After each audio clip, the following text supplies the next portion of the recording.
May-ari ng supermarket na si Matthew Salazar ay nagpanggap na empleyado para malaman ang pag-uugali ng mga tauhan niya. Saka naman niya nakilala ang babaeng may sunog sa mukha na si Amy.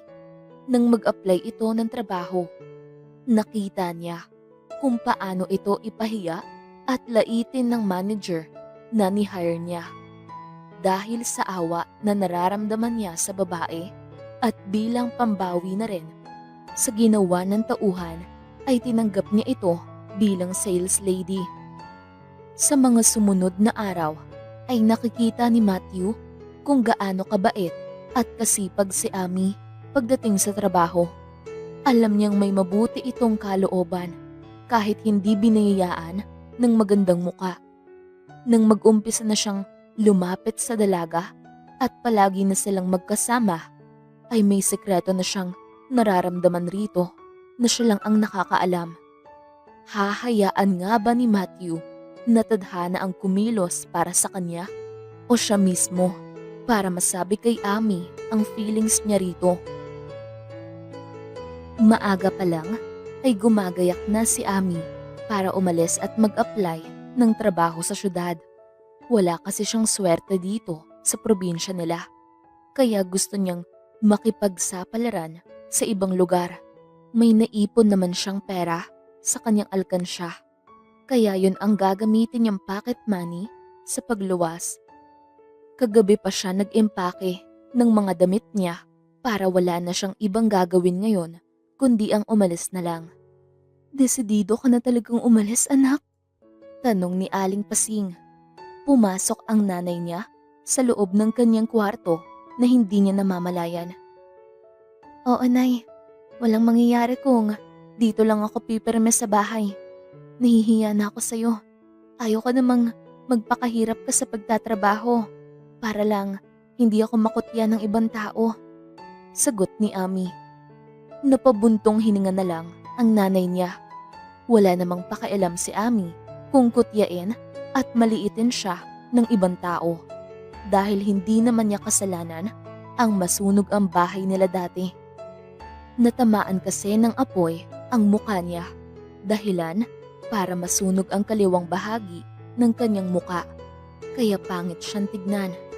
Ang masakit ay nasawi pa ang tatay niya sa insidenteng iyon, kaya hindi alam ng mga taong mapanghusga kung gaano kapait ang pinagdadaanan niya. Pero ang importante sa kanya ngayon ay ang makahanap ng maayos na trabaho para makasurvive sa buhay. "Paano kung kutyain ka doon? Wala ko para maipagtanggol ka," sambit ng nanay Pasing niya. "Kaya ko naman pong ipagtanggol ang sarili ko, Nay. Kaya huwag kang mag-alala," nakangiting sagot ni Amy. "Ikaw ang bahala. Basta mag-iingat ka palagi. At saka, huwag kakalimutang magdasal," sabi ni Nanay Pasing, saka niyakap siya ng mahigpit. "Opo, Nay. Tatawag naman po ako sa iyo palagi. At saka hindi mo naman kailangan malungkot dahil nandito naman si Tatay Berting. Inaasar ka palagi," sagot ni Amy na nakangisi habang nakatingin sa nanay niya. Si Tatay Berting ay masugid na manliligaw ng nanay niya na isang matandang binata. Natatawa nga siya sa taong yun dahil kung kailan tumanda, saka naman lumandi. Late bloomer yata. "Ikaw talagang bata ka? Isisingit mo pa talaga ang taong yun?" Nakasimangot na tugon ni Nanay Pasing. "Pagbigyan mo na lang kasi siya para naman hindi ka malulungkot. Mabait naman si Tatay Berting," sabi ni Amy. "Ewan ko sa'yo, nakakairita kasi. Ang tanda-tanda na namin para sa ganung bagay," sagot ni Nanay Pasing. "Kalabaw lang ang tumatanda, Pasing. Grabe ka naman," sabi ni Tatay Berting. Alam ni Amy na nakapasok na sa loob ng bahay nila ang matandang lalaki nang hindi nila namalayan. "Hindi ka na talaga magbabago. Sumusulpot ka na lang kung kailan mo gusto," nakangusong saad ni Nanay Pasing. Nauna ang nanay niya na lumabas ng kwarto, saka sumunod si Amy. "Siyempre, nandito ako dahil Alam kong ngayon ang alis ni Ami. Sagot ni Tatay Berting. Bakit mo alam, Aber? Nakapamaywang na tanong ni Nanay Pasing. Sinabi niya sa akin, at saka ako daw ang magbabantay sa'yo habang wala siya. Nakangiting sagot ni Tatay Berting. Napangisi na lang si Ami nang binigyan siya ng masamang tingin ng nanay niya. Sige nanay, aalis na ako.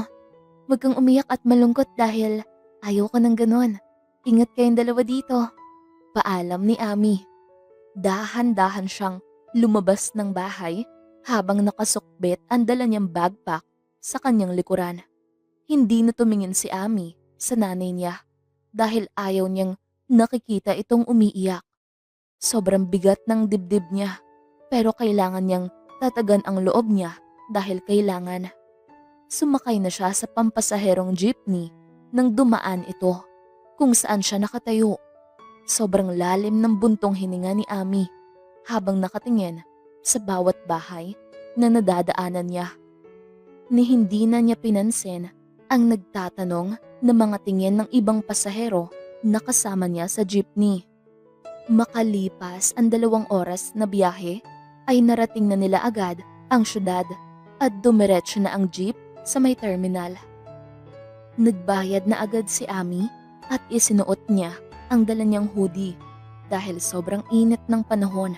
Saka bumaba na at nagsunura na naman ang iba pang pasahero. Huminga muna ng malalim si Ami saka tumingin sa buong paligid. Hindi niya alam kung ano ang magiging buhay niya sa syudad pero umaasa siya na sana kayanin niya ang magstay dito ng matagal. Pumara na ng taxi si Ami at nagpahatid sa paupahang boarding house. Dumukot siya ng pera sa loob ng kanyang bulsa, saka binigay sa driver at lumabas na. Maya-maya lang ay nakatayo na si Ami malapit sa gate at sinubukan niyang kumatok ng maraming beses pero napangiwi siya nang ma-realize na may doorbell pala sa gilid. Pinindot niya ito ng ilang beses at naghintay ng may magbukas ng gate. Magandang umaga po. Uupa po sana ako ng 1 kwarto. Nakangiting sabi ni Ami. Napangiti naman siya ng normal ang trato ng babae sa kanya ni hindi niya nakitaan ng curiosity sa mukha nito o disgusto sa itsura niya. Hindi man ito nakangiti sa kanya pero alam niyang mabait naman ito. Maganda ito saka sobrang kinis ng balat na halatang yayamanin. Sa bagay, sa nakikita ni Ami ay sobrang laki ng bahay na ito.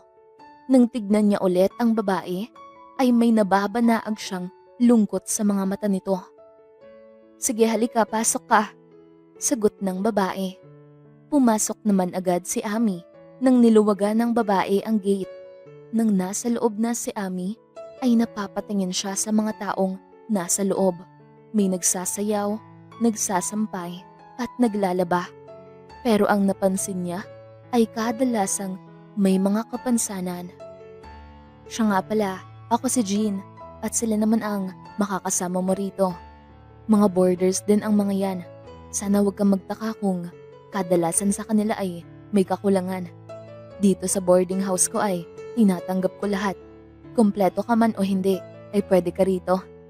Sabi ni Jean. Ako naman si Ami. Okay lang naman. Ako nga din ay meron ding kapintasan. Sagot ni Ami. Maya-maya lang ay isinama na siya ni Jean sa magiging kwarto niya. Pagpasok nila ay sobrang namangha si Ami dahil sobrang lapad ng kwarto saka may aircon pa. Magkano naman ito? Wala bang simple lang? Kahit na maliit na higaan lang saka kahit walang aircon. Maghahanap pa kasi ako ng trabaho. Baka hindi ako makahanap agad. Napabuntong hiningang tanong ni Ami. Walang problema. Naiintindihan naman kita. At saka, sobrang hirap talaga mamuhay dito sa syudad. Kung baguhan ka pa lang, hindi naman ako nangihingi ng down payment. At saka, huwag mo na alalahanin na malapad itong kwarto mo. Gusto ko lang ay maging komportable ang pagtira ng mga boarders ko rito. Sagot ni Jean. Salamat ma'am. sabi ni Ami. Nako, Jean na lang ang itawag mo sa akin. Tingin ko naman ay magkaedad lang tayo. Sagot ni Jean. Sige, sabi ni Ami. Tingin ni Ami ay parang may malaking problema itong si Jean. Dahilan para hindi ito makangiti kapag kaharap ang ibang tao. Feel at home lang, Ami. Kung may kailangan ka ay puntahan mo lang ako sa kabilang kwarto, ha? Hindi mo na kailangan lumabas dahil dyan sa nakasarang pinto na yan ay may mini kitchen, may banyo at comfort room. Saad ni Jean at itinuro ang pinto na kulay itim. Thank you ulit, Jean, sagot ni Ami. Walang anuman, sabi ni Jean saka lumabas ng kwarto. Pagkaalis ni Jean ay inilapag na ni Ami ang dala niyang backpack sa ibabaw ng kama saka naupo. Napapatingin siya sa buong kwarto at napabuntong hininga. Kailangang makahanap ng trabaho dahil sa kahit mabait ang babae ay gusto niyang makabayad agad. Napatingin pa siya sa flat screen television na nakalagay sa may gate na sa tingin niya ay nasa may 19 inches. Masasabi ni Ami na parang nasa isang hotel siya. May nakita din siyang maliit na refrigerator na hindi naman nakasaksak. Ibang klase itong si Jean. Komportable talaga ang titira dito kung makakabayad monthly. Hindi pa naman sinabi ng babae kung magkano ang upa. Pero nakikita ni Ami na mahal ang babayaran niya sa kwartong ito. Bandang hapon ay naisipan ni Ami na lumabas ng kwarto nang makapagpahinga siya ng maayos. Napadalhan na niya pala ng mensahe ang nanay niya at sinabi ritong nakarating na siya ng syudad at nakahanap na ng matutuluyan. Hindi pa nagre-reply ang nanay niya pero ang importante ay naipaalam na niya na okay lang siya. Dahan-dahan lang siya na naglalakad papalabas at pagdaan niya sa may sala ay maraming nakatambay na boarders na nag-uusap. Ngumiti lang si Ami saka nagpatuloy sa paglabas ng bahay. May maliit lang pala na tindahan na pwedeng bilhan ng bigas at pang-ulam kaya hindi na siya mapapalayo. Bumili muna ng 1 kilo ng bigas si Ami, 2 itlog at 1 lata ng sardinas. Mag-isa lang naman siya kaya okay na itong budget niya. Maya-maya lang ay bumalik na sa bahay si Ami saka dumiretso sa loob ng kwarto. Pumasok na siya sa kusina saka nagluto dahil balak niyang kumain na pagkatapos saka matulog ng maaga. Uumpisahan na niya bukas ang paghahanap ng trabaho para makapagpadala na siya ng pera sa nanay niya. Nang mag-alas 10 ng gabi ay nagising si Ami nang makaramdam siya ng pagkauhaw. Maya-maya lang ay tumambay muna siya ng ilang minuto sa kusina at nagulat siya nang marinig niyang parang may nagsisigawan sa kabilang kwarto. Napakunot naman ang noo ni Ami nang naging pamilyar sa kanya kalaunan ang boses ng babae. Ngayon lang niya napagtanto na nasa kabila lang pala ang kwarto ni Jean. San ka galing, Lindon? 1 buwan kang hindi nagpapakita sa akin. Tawag ako ng tawag pero hindi mo ako pinapansin. Bakit? May iba ka na bang kinakalantaring babae? Tanong ni Jean sa malakas na boses. Pwede ba? Huwag ka nang magtanong. Alam mo naman ang line of work ko umpisa pa lang, di ba? Sa lahat ng ayaw ko yung pagod ako tapos sermon ang aabutin ko. Pasalamat ka pa nga pinupuntahan pa kita rito. Sagot ni Lindon na pasigaw din. Napapikit na lang si Ami. Hindi siya sanay na makakarinig ng nagsisigawan. Kaya napapailing na lang siya. Ngayon niya naiintindihan kung bakit wala siyang makitang saya na nababanaag sa mga mata ni Jean. Dahil sa naging toxic na relasyon nito sa isang tao. Hindi nga talaga perfect ang mundo. May kaya ang babae. Maganda at may mabuting kalooban. Pero minalas sa pag-ibig. Kung ganyan lang din ang approach mo sa akin, imbis na magpaliwanag ng maayos, di sana hindi ka na lang nagpunta rito. Hindi na ako natutuwa sa mga pinaggagawa mo sa akin. Ginagawa ko naman ang lahat para sa relasyong ito. Pero bakit hindi pa rin sapat? Mahirap bang gawin na mag-update once in a while para alam ko kung okay ka lang? Sabi ni Jean. Dahil selosa ka at mahilig mag-overthink. Sa totoo lang, Jean, sawang-sawa na ako sa ugali mong yan. Sana naman baguhin mo ang sarili mo bago pa kita iwanan. Nagtitiis ako sa'yo pero hindi ko alam kung hanggang kailan. Sagot ni Lyndon. Narinig ni Amy ang pagbagsak ng pinto. Bakit naman ganun, Lyndon? Kung ganitong nag-aaway tayo ay palagi ka nalang mag-walk out? Mahirap bang gawin na i-comfort ako o lambingin ako? Humihikbing tanong ni Jean. Pero alam nitong hindi na masasagot dahil lumabas na ng kwarto ang lalaki. Hindi naman napigilan ni Amy ang sarili na maiyak sa sitwasyon ng babae. Nagbuntong hininga na lang siya ng sobrang lalim, saka bumalik sa kama at nahiga. Sa love talaga, walang hindi kayang gawin, kahit na magmumukhang tanga. Gustong lumabas ni Amy ng kwarto upang damayan si Jean, pero mas pinili na lang niyang hindi na, dahil baka iisipin nitong pakialamera siya. Kinabukasan, sa kabilang banda naman, ay papasok na ng supermarket si Matthew. Parang wala siyang gana. Gusto niyang pumirme sa loob ng kanyang kwarto at magpahinga ng buong araw. Pero kailangan niyang pumasok doon para naman makilala niya ang lahat ng kanyang mga empleyado.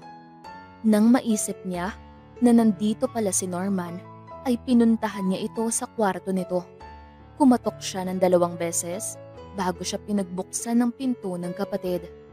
Bakit kuya? Tanong ni Norman. Ikaw na muna ang magbantay sa supermarket. Magpapahinga muna ako ngayon. Sagot ni Matthew. Sige, sandali lang maliligo muna ako kuya. Nakangiting sabi ni Norman. Salamat. Saad ni Matthew. Bumalik na ulit si Matthew sa loob ng kanyang kwarto at nahiga. Samantalang si Amy naman ay naghahanda na sa pag-alis.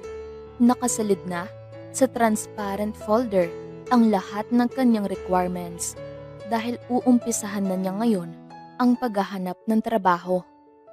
Saktong 7:00 ng umaga ay lumabas na ng kwarto si Amy. Nang madaanan niya ang kwarto ni Jean, ay naalala niya ang naganap kagabi. Napatingin naman siya sa sala. Pero hindi nakatambay doon ang babae. Gusto lang sana niya itong kamustahin. Maya-maya lang ay nakalabas na ng gate si Amy at naghihintay na siya ngayon ng pwedeng masakyan. Naging masaya si Amy sa mga words of wisdom na sinasabi ng kanyang nanay nang tawagan niya ito kanina. Kaya hindi pwedeng mapagod siya at susuko agad. Pumasok na agad si Amy nang may humintong taxi sa kanyang harapan. Nang madaanan niya ang isang supermarket, ay pinahinto niya ang driver. Dito siya magsisimulang magtanong kung may hiring ba na tindera. Nagbayad na siya agad, saka nagmamadaling lumabas. Napapatingin pa si Amy kung may nakalagay bang placard, pero wala naman siyang nakita. Kaya susubukan na lang niya sigurong magtanong sa loob. Baka nakalimutan lang maglagay. Nang nasa loob na si Amy at naghahanap ng mapagtatanungan, nilapitan niya ang isang babae na nakatayo sa may gilid. Excuse me ma'am, magdadagdag pa ba kayo ng empleyado? Mag-a-apply sana ako bilang tindera. Nakangiting tanong ni Amy. Tumaas ang kilay ng babae, saka umatras na para bang nandidiri sa kanya. Wala na. Pero kung maghahanap man kami ay yung maganda, saka hindi namin tatanggapin ang gaya mo. Kailangan may pleasing personality naman. Sagot ni Manager Rose. Naikuyom na lang ni Amy ang kanyang kamao sa sobrang ines. Kung gaya pa siya ng ibang tao na walang pasensya, ay kanina pa niya nasapok ang babaeng ito. Pero ayaw niya magkaroon ng kaaway, lalo pa at bago lang siya sa lugar na ito. Sanay naman siya sa panglalait sa kanya, pero masakit din pala. Supermarket naman ito at hindi Watson. Baka pwede ako rito. Kailangan ko kasi ng trabaho eh. Sabi ni Ami. Wala nang available slot? Hindi ka lang pala pangit, bobo ka pa. Bakit parang mas magaling ka pa sa akin? Ako nga ang manager dito. Kaya ako ang nakakaalam. Sagot ni Manager Rose at sinamaan ng tingin si Ami. Alam mo, pwede ka naman magsabi in a nice way. Hindi yung nanglalait ka pa. Sabi ni Ami. Umusok ang ilong niya sa galit. Pero hindi siya nagpadala ng bugso ng kanyang damdamin. Habang si Matthew naman ay hindi maipinta ang muka nang marinig ang lahat ng mga pinagsasabi ni Rose. At ayaw niya sa lahat ay yung magkaroon ng empleyadong mapanglait at mapanghusga dahil hindi siya ganun. Pantay-pantay ang trato niya sa mga tao, may kapintasan man o wala. Nagpadala siya agad ng mensahe kay Norman na i-review ang CCTV na kuha ngayon lang at pagsabihan ang manager na si Rose. At siya naman ay sinundan ang babaeng kanina pa nakalabas ng supermarket. Napabuntong hininga si Matthew nang hindi na niya naabutan ang babae. Nagpalinga-linga pa siya, baka nasa kabilang establishmento na naman ito. Naghihintay siya ng ilang minuto sa labas at nagbabaka sakali na baka dumaan ulit ang babae. Hindi nga siya nagkamali dahil nakita niya itong naglalakad sa kabilang side ng daan. Tumawid naman si Matthew, saka nilapitan ito. Pasimpleng tinignan ni Matthew ang kabuuan ng babae.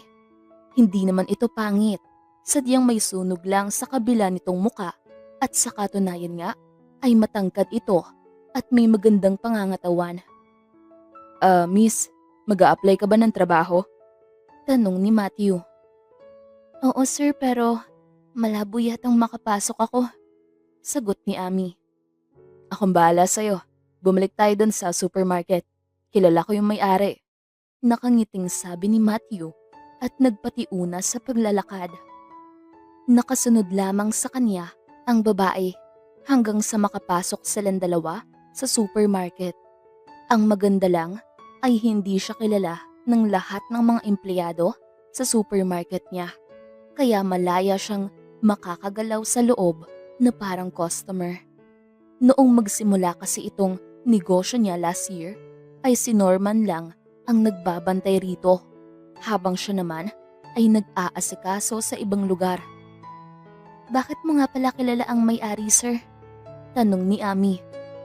Matthew na lang ang itawag mo sa akin. Empleyado din ako rito, kaya kilala ko ang may-ari.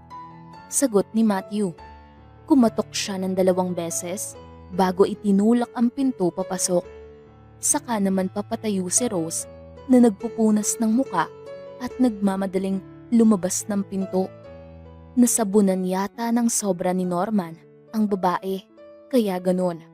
Magkaiba sila ng ugali nitong kapatid niya. Masyado itong seryoso sa buhay.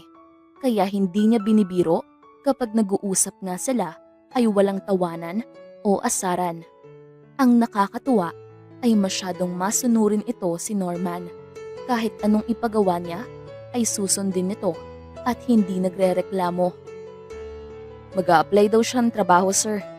Nakangiting sabi ni Matthew. Nakita naman niya kung paano tumaas ang kilay ni Norman sa sinabi niya. Sinenyasan niya itong mag-uusap na lang sila mamaya. Samantalang si Ami naman ay sinusundan ng tingin si Matthew na papalabas ng opisina ng may-ari. Hindi din niya alam kung bakit siya tinulungan ng lalaking yon, gayong hindi naman sila magkakilala. Maya-maya lang ay hiningi ng lalaki ang requirements niyang dala, saka inilagay ang folder niya sa ibabaw ng mesa na hindi man lang tinitignan.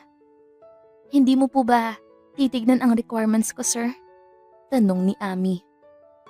Hindi na. Okay na to. At saka, huwag ka mag-alala, tanggap ka na. Siya nga pala, ako na ang hihingi ng tawad doon sa maling nasabi ng empleyado kanina. Hindi niya dapat ginawa yon kasi manager pa naman siya rito. Pwede ka nang magsimula sa pagtatrabaho ngayon o kaya bukas. Nakangiting sagot ni Norman. Okay lang po, sir. Hindi naman natin hawak ang utak ng ibang tao. Pero salamat po talaga. Kailangan ko kasi talaga ng trabaho ngayon. Sabi ni Ami. Walang anuman. Norman nga pala. At saka, alam kong mas matanda ka sa akin ng ilang taon. Kaedad mo ang kuya ko. Sagot ni Norman na nakangisi. Ami, pakilala ni Ami sa sarili niya at nagkamay silang dalawa. Sige na, pwede ka na magsimula doon. Sabi ni Norman. Nagpasalamat naman si Ami saka lumabas ng opisina ni Norman. Nagpalingalinga pa siya sa paligid at nag-iisip kung saan siya pwedeng pumunta. Ayaw na niyang magtanong dahil baka mamaya ay sungitan na naman siya. Sinubukan niya ring hanapin si Matthew. Saan naman ba kasi nagpunta ang lalaking yun? Ni hindi naman siya hinintay dito sa labas. Nang makita niya ito sa may dulo na kumakaway sa kanya, ay agad rin siyang lumapit rito. Natutuwa naman siya dahil hinanapan pala siya ng area kung saan siya pwede magstay. Pinaliwanag sa kanya ng lalaki na sa mga ganitong malalaking tindahan ay ang pwedeng gawin ng tindera ay mag-arrange lang at maglinis ng mga estante dahil may mga alikabok at maglagay ng mga stock na nauubos na dahil ang mga customer ay sila na ang kukuha at dadalhin sa counter para magbayad.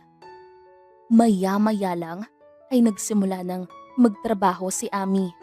Napag-usapan nilang dalawa ni Matthew na ito ang kukuha ng mga stock sa bodega at siya naman ang magsasalansan sa estante.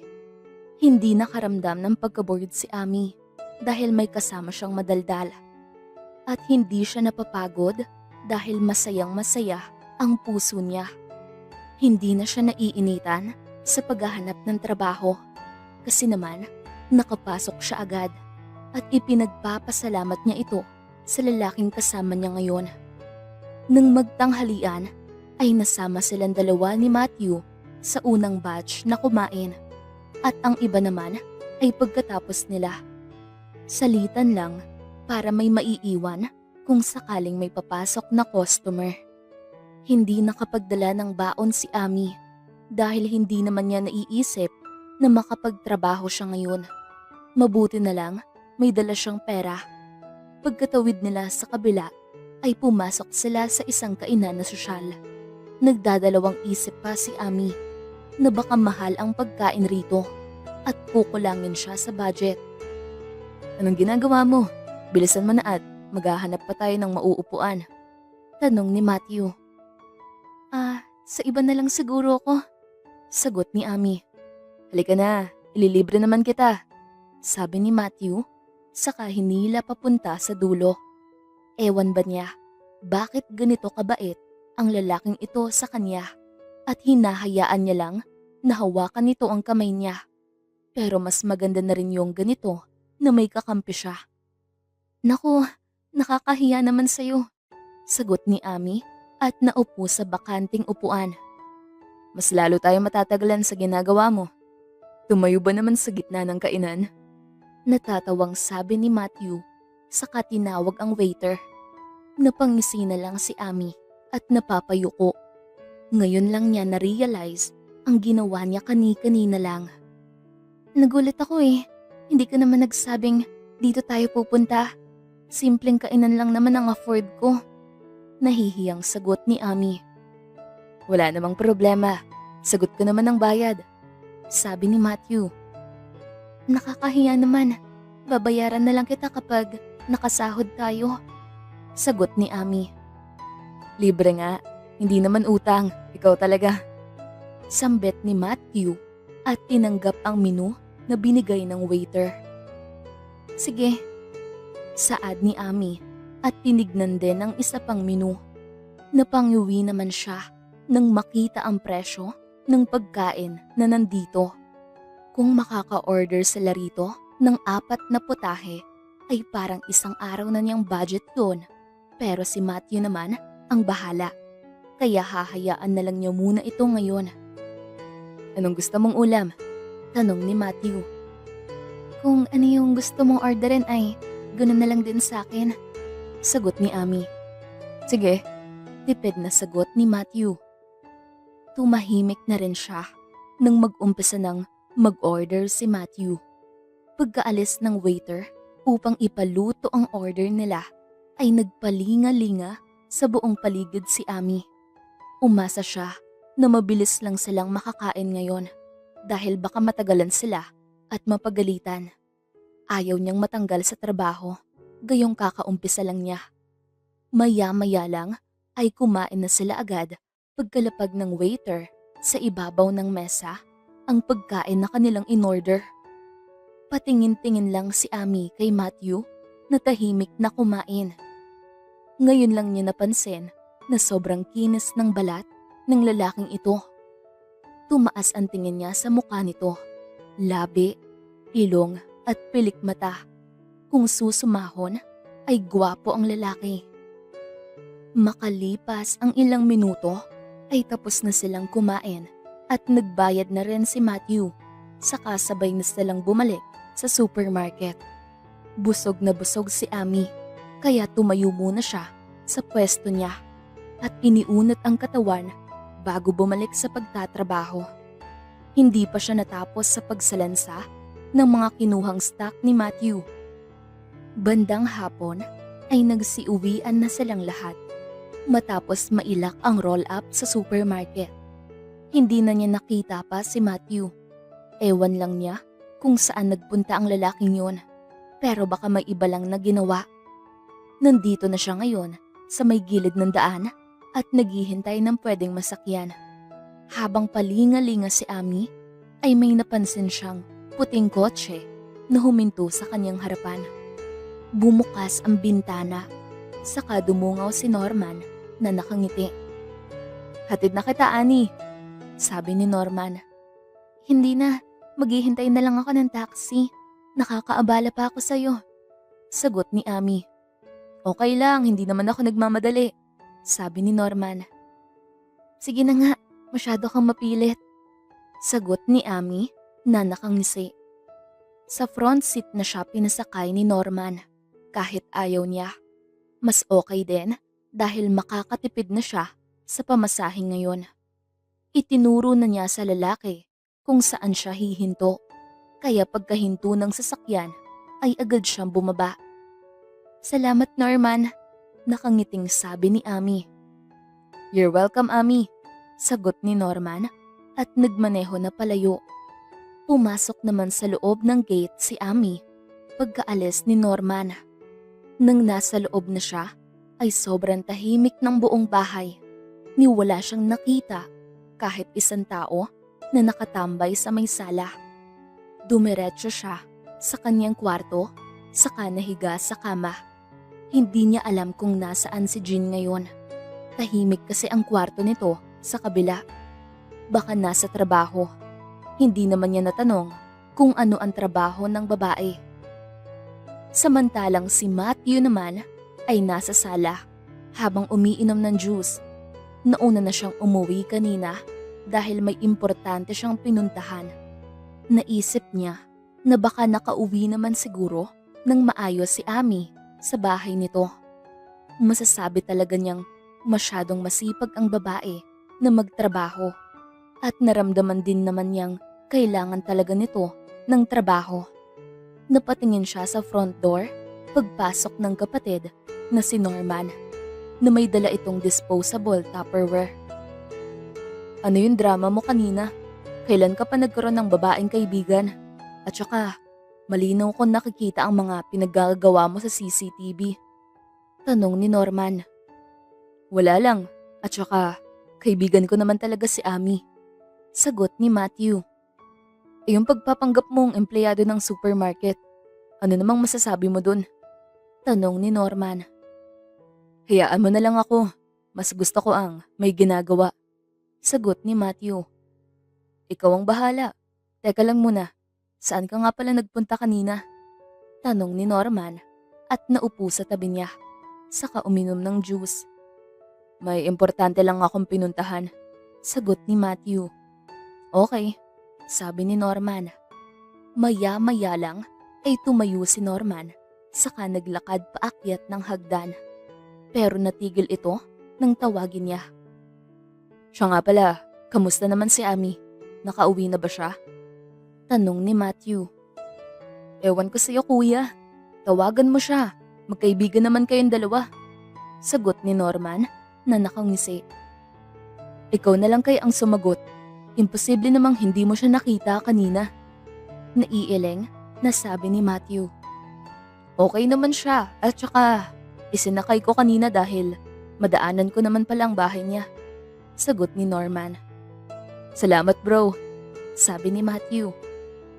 Nakita naman niyang umiiling si Norman habang papaakyat ng hagdan. Samantalang si Ami naman ay nasa loob ng kanyang kwarto, nagpapahinga. Katatapos lang niyang makausap ang kanyang nanay at masaya siyang ibinalita rito na may trabaho na siya. Busog pa naman siya, kaya mamaya na lang siguro siya magluluto. Nakahiga nga siya ngayon, pero ang kanyang tenga ay naghihintay na may marinig na mga ingay. Pero sobrang tahimik naman ng buong bahay. Isang buwan ang nakalipas ay nasanay na si Ami sa pagtatrabaho niya dito sa syudad. At ang nakakatuwa ay masaya niyang natanggap ang unang sahod niya sa supermarket.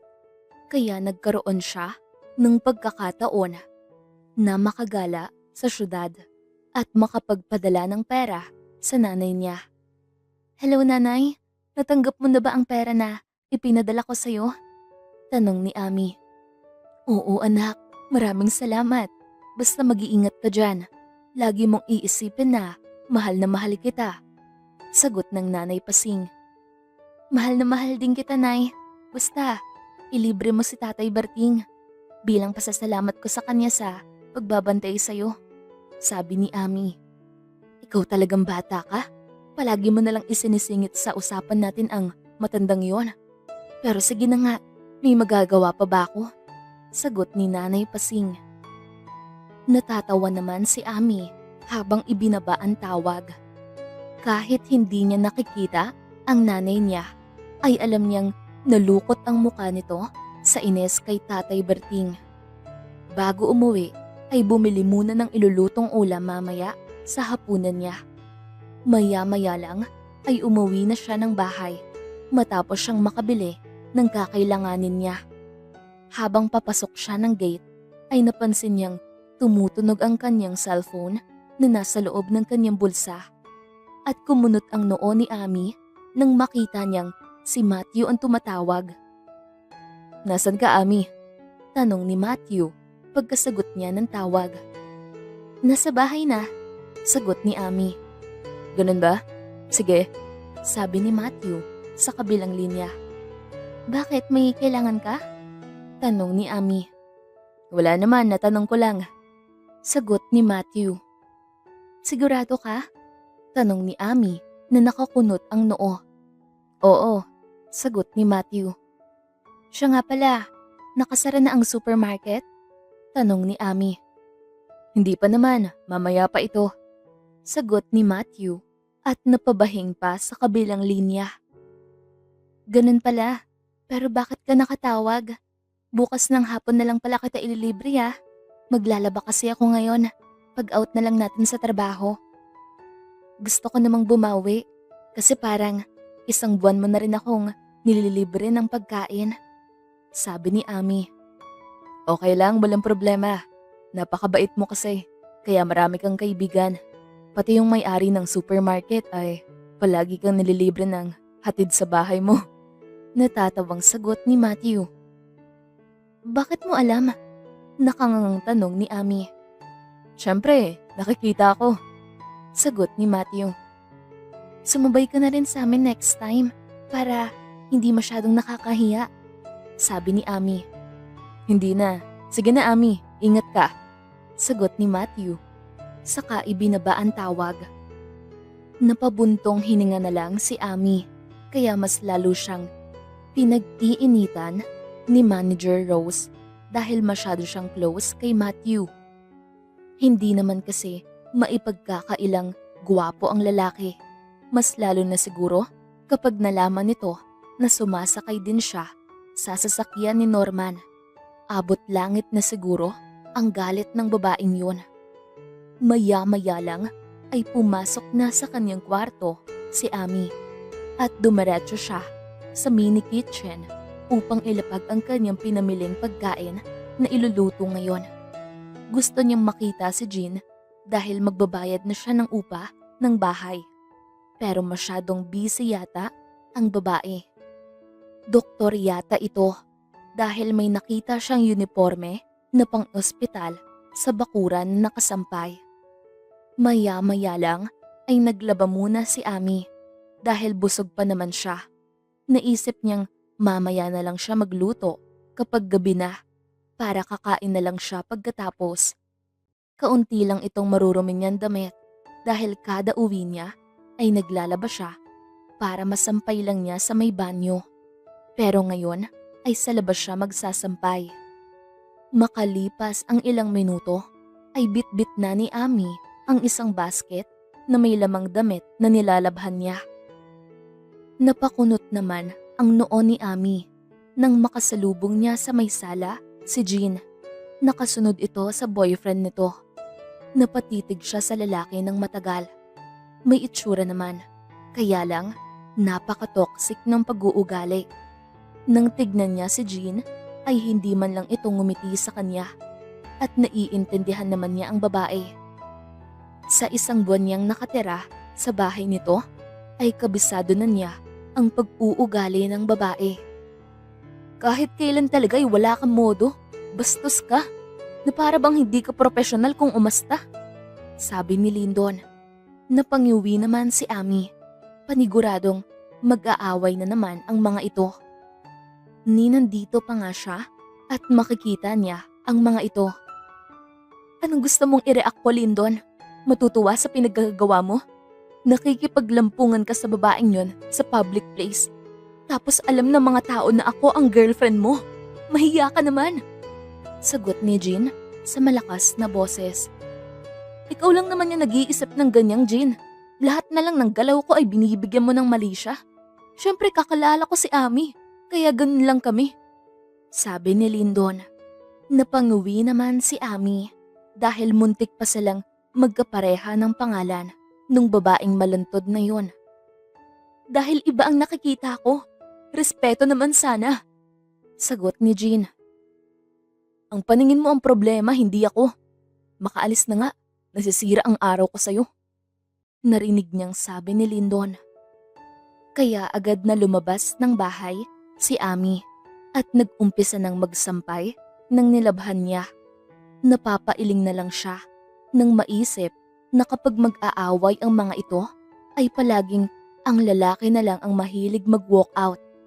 Pagkatapos magsampay ni Ami ay pumasok na siya sa loob ng kanyang kwarto saka nahiga. Magpapahinga na muna siya saglit saka magluto pagkatapos. Napakunot naman ang noo niya nang mapansing ang daming text messages na galing kay Matthew. Hindi niya alam kung ano ang problema ng lalaking ito. Nagtataka nga siya, bakit pinag-aaksayahan siya ng oras nito, gayong wala namang espesyal sa kanya. Isang buwan na rin siyang nililibre ng lalaki at si Norma naman ay may libre ding hatid sa kanya. Kulang na lang, masabihan siyang ginayuman niya ang mga ito. Siguro, nababaitan lang sa kanya, kaya ganun ang mga ito na ipinagpapasalamat niya.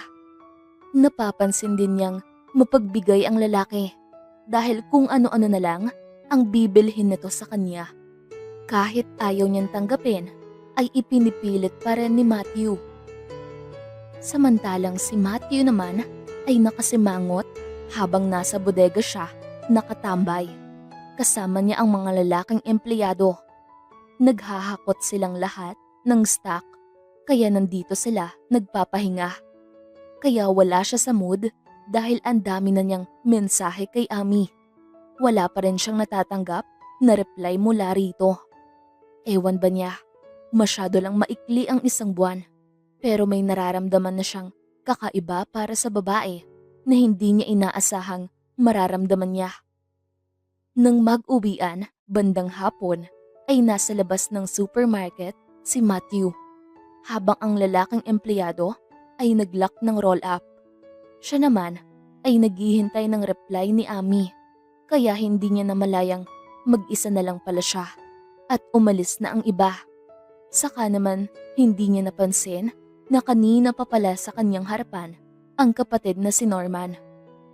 Okay ka lang kuya? Konting-konti na lang. Magpang-abot na ang kilay mo sa pagtitig mo dyan sa cellphone mo. Sino ba yung katext mo? Tanong ni Norman. Wala ito. Sagot ni Matthew, sabay bukas ng pinto at pumasok sa front seat. Sigurado ka? Pero imbiyerna ka na eh. Tingin ko may usapan kayo tapos hindi siya tumuloy, kaya ka bad trip? Tanong ni Norman na nakangisi. Napaka-chismoso mo sobra. Nakasimangot na sagot ni Matthew. Curious lang ako. Ngayon ka lang naging ganyan. O baka naman, hindi ka type ng babae, kaya hindi ka pinapansin. Tanong ni Norman. Ewan ko sa'yo. Napapailing na sagot ni Matthew. Kawawa ka naman, sabi ni Norman, saka nag-umpisa ng magmaneho. Teka lang muna, bakit ka nandito? Akala ko ba nakauwi ka na? Siguro naman ay malungkot ka ngayon dahil wala kang kasabay umuwi, tama? Feel mo siguro, hindi ko alam nililibre mo ng sakay si Ami. Tanong ni Matthew. Oh, bakit may nahimigan akong selos sa boses mo? In love ka na kay Ami ano? 1 buwan pa lang kuya pero napana ka na ni Cupido. Natatawang sagot ni Norman. Gumagawa ka na naman ng kwento, sabi ni Matthew. Akala mo, hindi ko lang alam na palagi mo siyang nililibre ng pagkain at nagbibigay ka pa ng kung ano-anong gamit sa kanya. Hindi naman yan gawain ng mga taong walang gusto sa isang babae. Effort kumbaga. Nakangising saad ni Norman. So, may gusto ka rin sa kanya dahil nag-e-effort kang ihatid siya? Tumaas ang kilay na tanong ni Matthew. Pure friendship lang kami at saka boss niya ako, 'di ba? Kaya ganun. Kung ayaw mong maihatid ko siya, ikaw na maghahatid. Pero sa bagay, nagpapanggap ka lang pala. Pero kapag ganyan, tagilid ka kung malaman niyang hindi ka nagsasabi ng totoo. Sagot ni Norman. Napabuntong hininga naman si Matthew. Purely pagkagusto lang naman siguro itong nararamdaman niya. Pero kasi, hindi niya alam ang dahilan kung bakit. Mahal na nga yata niya ang babae. Okay lang. At least, hindi tayo maging magkaribal. Tanging nasabi ni Matthew. Napahalakhak na lang si Norman na ikinagulat ni Matthew. So, inaamin mo nga na gusto mo si Ami? Siya ba yung katext mo ngayon? Nakangising tanong ni Norman. Napabuntong hininga na lang si Matthew at huminga ng malalim. Pero bigla na lang napalundag ang puso niya nang marinig na nag-vibrate ang kanyang cellphone. Kaya agad niyang tinignan ito at sobrang laki ng naging ngisi niya dahil sa wakas nag-reply na ang babae. Nakatulog daw kasi ito kaya hindi nakareply sa kanya. Oo, tipid na sagot ni Matthew. Alin ba sa naging tanong ko yung sagot mo? Tanong ni Norman. Yung dalawa, nakangiting sagot ni Matthew. Napapalatak naman si Norman sa naging sagot niya. Wala namang masama na magkagusto siya dahil pareho naman silang single ng babae. Pero ang nakakalungkot ay parang hindi siya nararamdaman ni Ami. Parang kaibigan lang talaga ang turing nito sa kanya. Habang si Ami naman ay lumabas ng kanyang kwarto upang bumili ng gamot, bigla kasing sumakit ang ulo niya. Kaya iinom siya para hindi lumala. Pagbalik niya ay nadatnan niya sa may sala si Jean na may hawak-hawak na bote ng beer. Hindi niya ito kinausap at napansin na lang niyang papasok na ang babae sa kwarto nito. Kaya sinundan ni Ami. Hindi naman sa nakikialam ako pero hanggang kailan ka magtitiis ng ganyan? Tanong ni Ami. Hindi ko alam, Ami. Mahal na mahal ko si Lyndon kaya hindi ko siya mabitawan. Sagot ni Jean, sabay tungga sa beer. Paano mo nakakayanang mahalin ang taong toxic ang pag-uugali? Kamartiran na yung ginagawa mo dyan. Hindi na yan pagmamahal kundi kalokohan. Napapansin mo na ngang masyadong red flag ang taong yon, ay patuloy mo pa rin pinaglalaban. Mahal mo nga siya pero ang tanong, mahal ka ba niya? Ako ang naaawa sa Eugene. Naririnig ko palagi ang away niyong dalawa. At saka, wala siyang karapatan na sigawan ka. Saktan ng harap-harapan. Gusto kong ma-realize mo na hindi mo siya deserve. Maganda ka, may mabuting kalooban, saka may maayos na trabaho. Makakahanap ka rin ng totoong magmamahal sa'yo na hindi sasaktan physically at emotional. Sabi ni Ami. Nakita naman niya kung paano nag-uunahang tumulo ang luha ni Jean sa sinabi niya. Napaupo na lang ito bigla habang humahagulgol. Pero hawak-hawak pa rin nito ang bote ng beer. Namamanhid na yata ako sa sakit. Hindi ko na mararamdaman. Hindi ko na alam ang gagawin ko, Ami. Hindi ko na kaya ang ganitong trato sa akin. Umiiyak na sagot ni Jean. Tama na. Hindi niya deserve iyakan. Makaka-move on ka rin.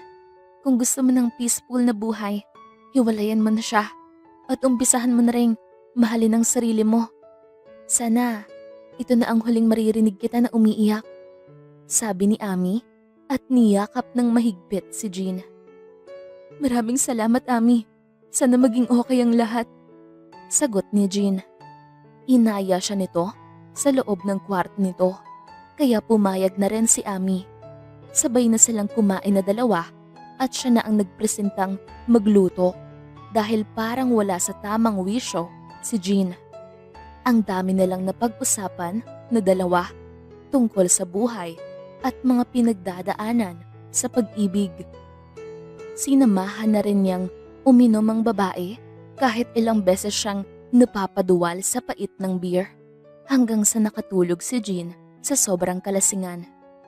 Binihisan muna niya ang babae, saka inayos ng higa sa kama nito, saka nilagyan ng kumot at pinunasan ng panyo ang basa nitong muka.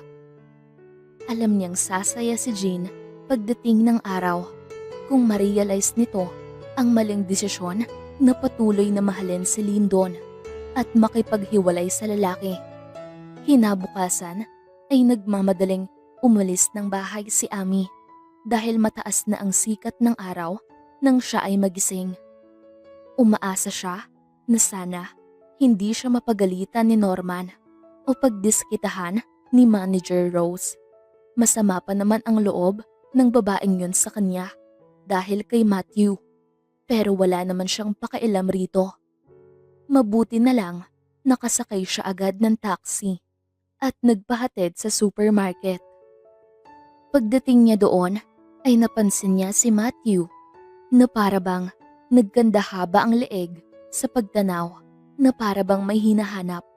Natigilan naman si Ami dahil parang may pumintig sa puso niya nang mapansing sobrang gwapo ng lalaking ngayon. Dati naman itong gwapo pero hindi niya alam kung bakit biglang nag-iba ang tingin niya rito. Nababaliw na yata siya ngayon o baka naman hindi pa nawawala ang kalasingan niya. Uy, may hinahanap ka ba? Tanong ni Ami. Sobrang lapad naman ng pagkakangiti ni Matthew sa kanya. Natigil na ito sa pagtanaw nang dumating siya. Gusto nga niyang mag-assume na baka siya ang hinahanap ng lalaki. Ikaw ang hinihintay ko. Akala ko kasi hindi ka papasok. Sagot ni Matthew. Tama nga talaga ang hula niya. Ang haba naman ng buhok, umaabot hanggang EDSA. Nalilito na nga siya sa lalaking kaharap ngayon. Kung bakit pinag-aaksayahan siya ng panahon nito na ipinagpapasalamat niya naman.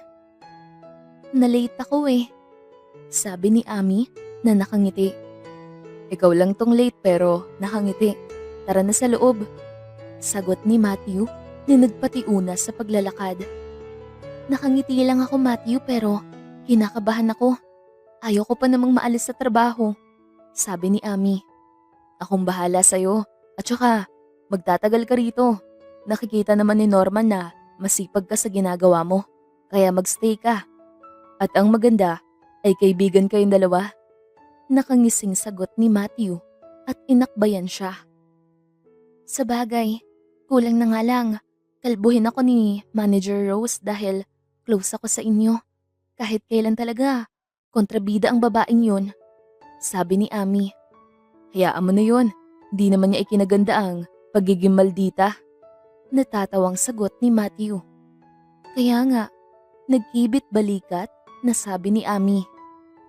Maya-maya lang ay hindi na sila nagkaroon pa ng pagkakataon na mag-usap ni Matthew dahil nagsimula na silang magtrabaho.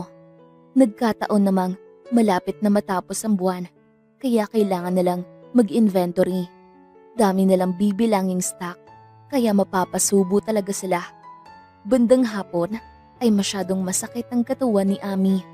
Hindi pa siya tapos ni wala pang ang kalahati sa ginagawa niya at hindi niya alam kung kailan siya matatapos. Mabuti na lang todo alalay sa kanya si Matthew at tinuturuan siya kung ano ang dapat gawin. Masakit ba ang likod mo? Tanong ni Matthew. Oo naman, sobra. Bibili siguro ako ng pamahid ngayon. Pero salamat dahil tinulungan mo ko. Sagot ni Ami.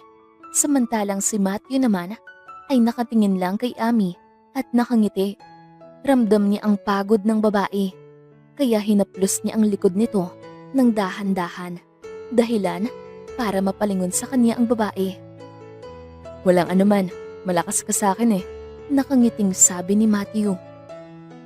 Talaga? Kasing lakas ba ng delubyo? Tanong ni Ami at napapahalakhak. Oo naman, sagot ni Matthew. Tara na nga, nakanguwing sabi ni Ami. Saan tayo pupunta? Tanong ni Matthew.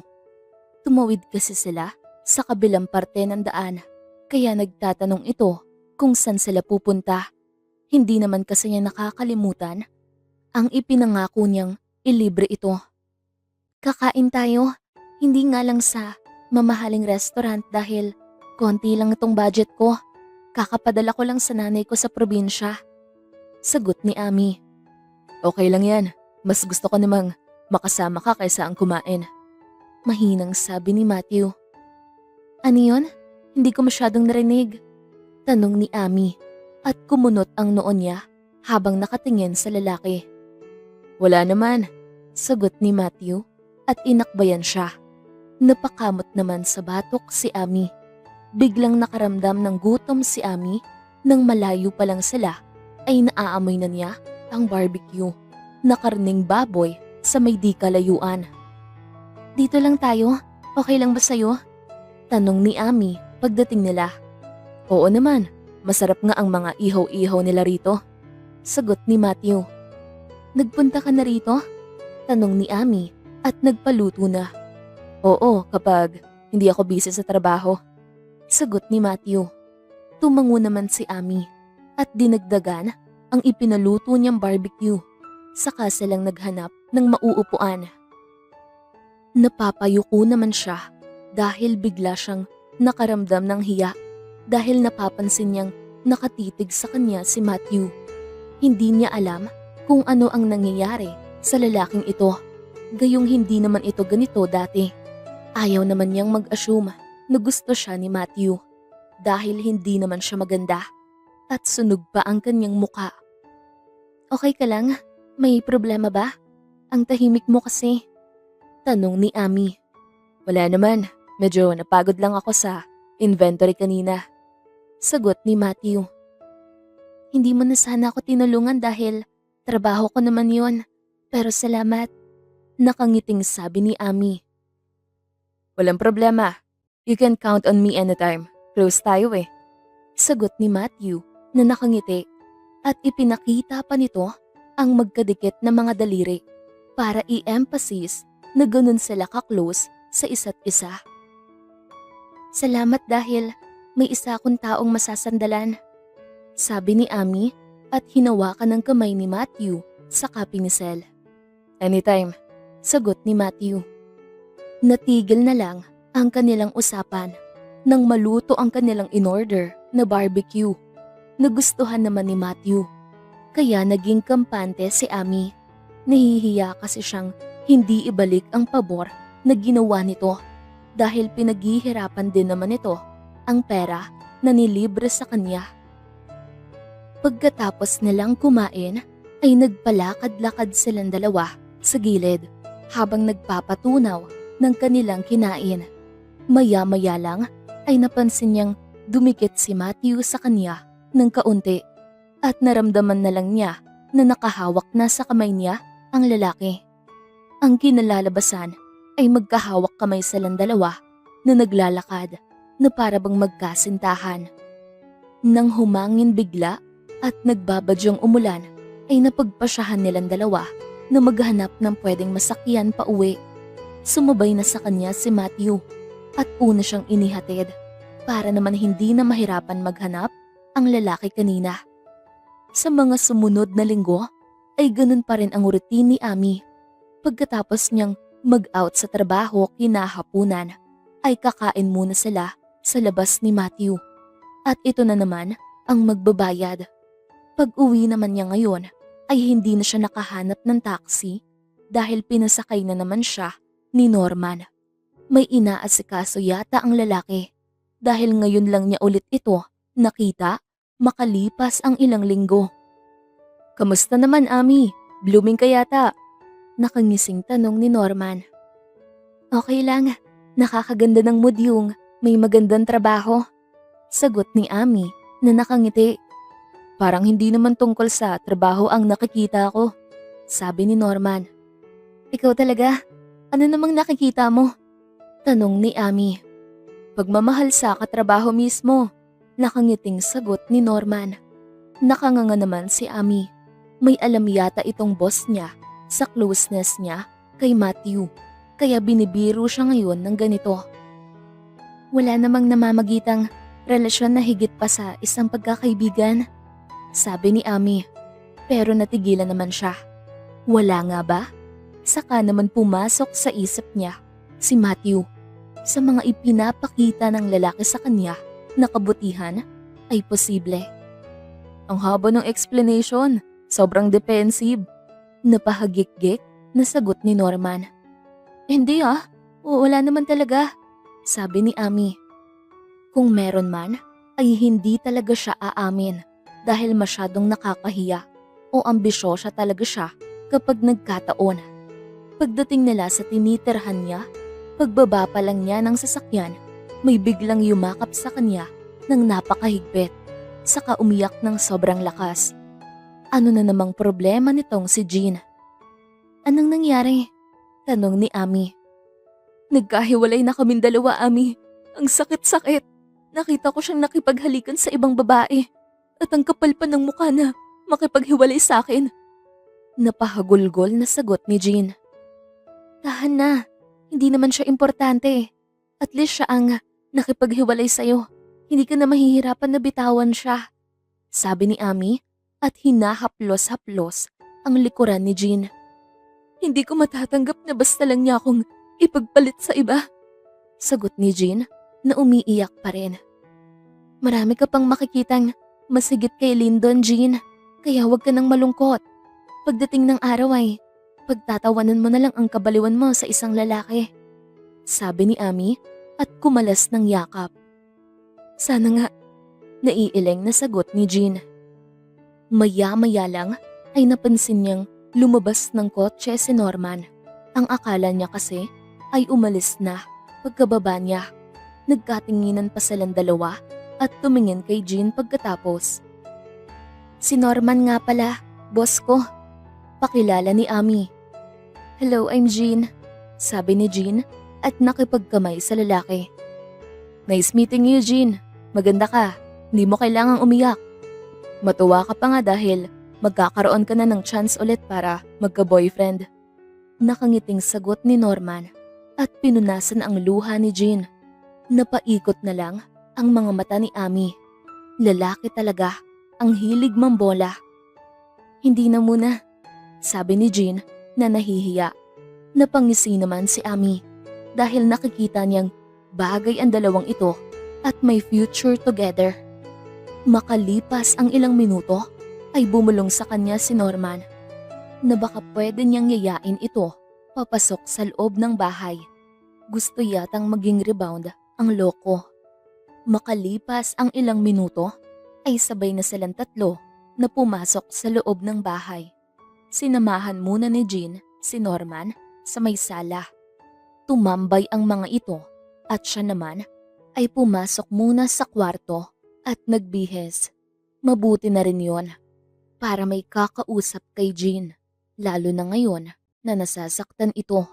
Pagkatapos magbihis ni Ami, ay humiga muna siya para magpahinga, pero hindi niya namalayang nakatulog siya.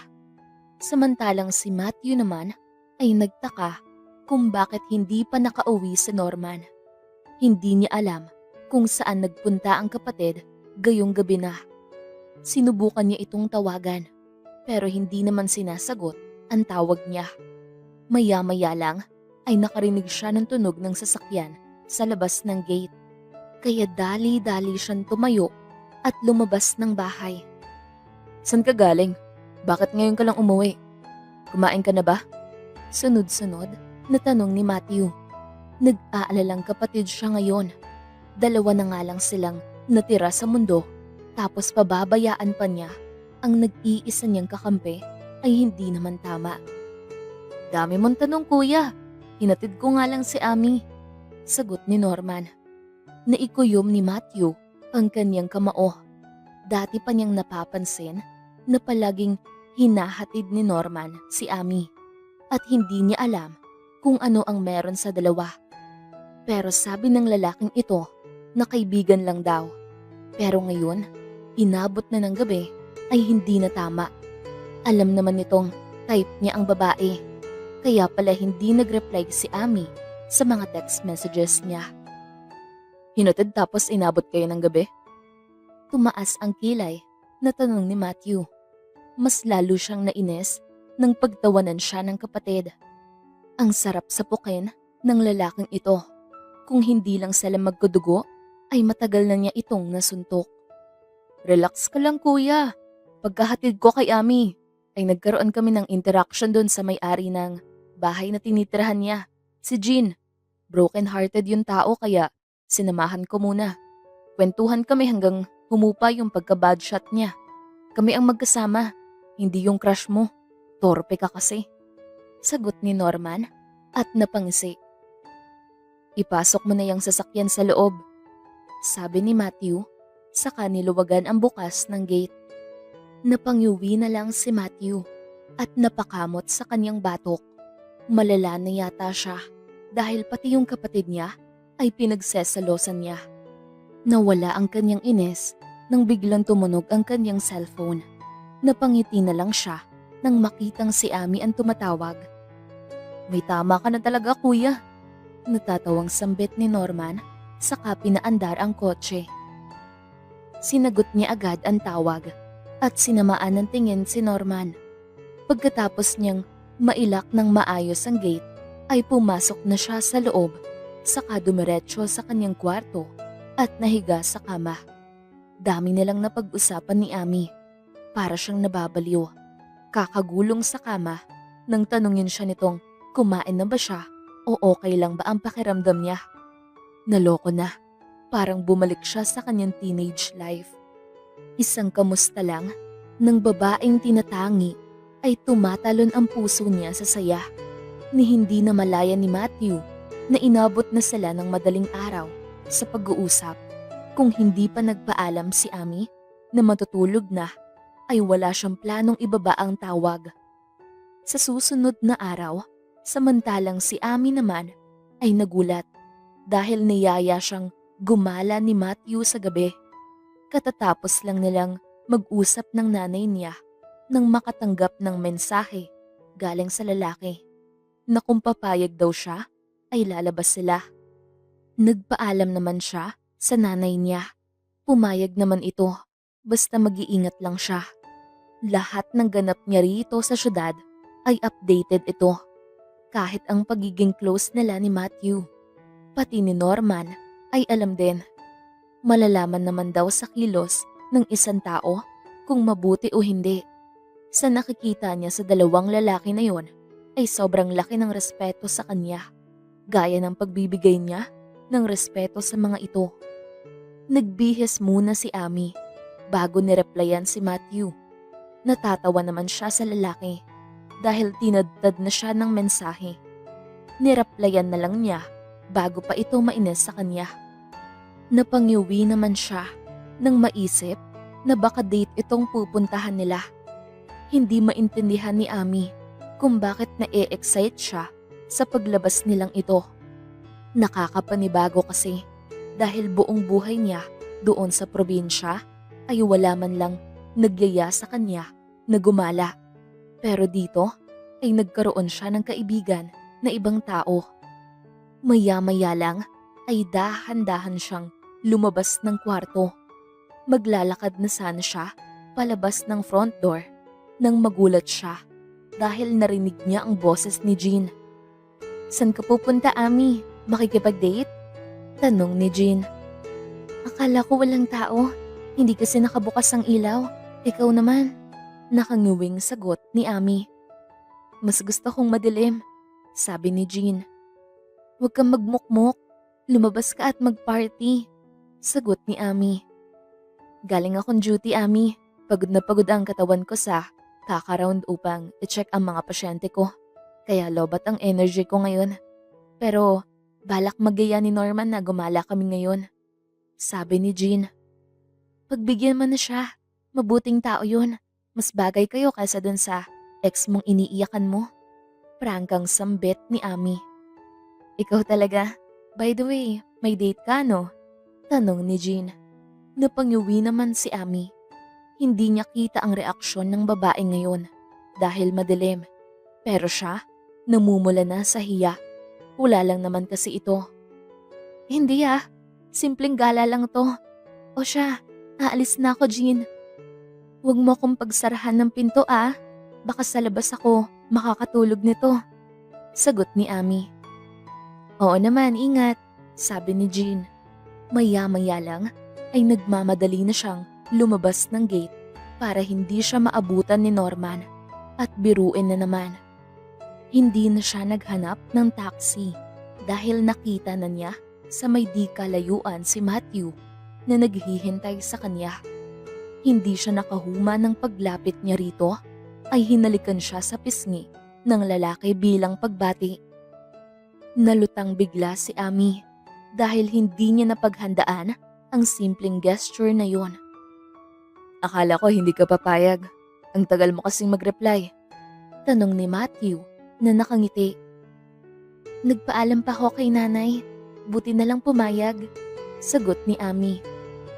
"Ang bait mo namang anak," na-amaze na sabi ni Matthew. "Siyempre, saka alam niyang ikaw ang kasama ko," sagot ni Ami. "Ha? Paano?" Hindi makapaniwalang tanong ni Matthew. "Sinabi ko sa kanya ang tungkol sa'yo.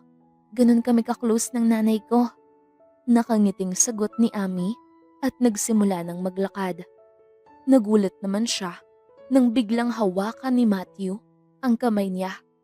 Hindi naman pumalag si Ami dahil ayaw niyang mapahiya ang lalaki. Wala namang mawawala sa kanya kung magkahawak sila ng kamay. Sa tagal ng paglalakad nilang dalawa ay napadpad sila sa plaza. Nakikita ni Ami na ang daming tao na nandito nakatambay. Parang ito ang naging pahingahan ng iba pagkatapos ng nakakapagod na araw ng mga ito. Marami namang nagtitinda ng mga kakanin sa paligid. Napakaganda pala dito kapag nauhaw at nagutom ay nasa malapit lang pwedeng makabili ng pagkain at malamig na tubig saka juice. Nang makahanap sila ng bakanting mauupuan ay doon na sila nagpunta para makaupo. "May gusto ka bang kainin, Ami?" tanong ni Matthew. "Busog ako pero tubig na lang siguro o juice. Nauuhaw pala ako eh. Sino ba kasing nagsabi sa atin na maglakad tayo papunta rito?" Nakangiting sagot ni Ami. "Okay lang, hindi naman ako nakaramdam ng pagod. Lalo pa at ikaw ang kasama ko," sagot ni Matthew. Natigilan naman si Ami sa naging sagot ng lalaki.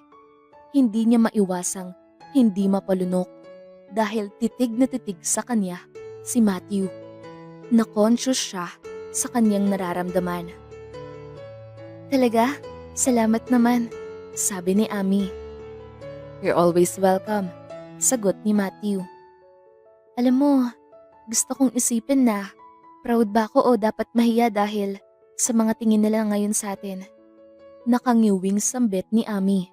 Napansin niya kasing kanina pa nakatitig sa gawin nila ang mga kababaihan na nasa plaza. Siguro naman, nagtataka ang mga ito kung bakit may kasama siyang gwapong lalaki, gayong hindi naman siya maganda. Maganda ka naman eh, dahil hindi naman sa lahat ng oras ay panlabas na kaanyuan lang ang tinitignan ng isang tao. Importante pa rin ang kalooban, sabi ni Matthew at hinawakan ng pisngi niya. Okay, tipid na sagot ni Ami. Pero hindi siya naniniwala dahil sa panahon ngayon ay naging basehan na ang kagandahan ng muka, pero kung may kapintasan ay lalaitin na. Gustong mapahagalpak ng tawa ni Ami dahil sumimangot ang mga kababaihan habang nakatingin sa kanila. Hinawakan pa niya ang braso ni Matthew at dumikit rito dahil gusto niyang mamatay ang mga ito sa inggit. Nakita niyang sinamaan siya ng tingin ng mga ito saka nag-flip pa ng buhok. Mas panalo siya dahil may kasama siyang gwapong lalaki, pero ang mga ito ay wala. Pasekreto mo talaga silang inaaway ano? Nagpapainggit ka yata? Nakangising tanong ni Matthew. Hindi tinuturuan ko lang ng leksyon dahil kahit hindi sila nagsasalita ay alam kong nilalait nila ako, sagot ni Ami.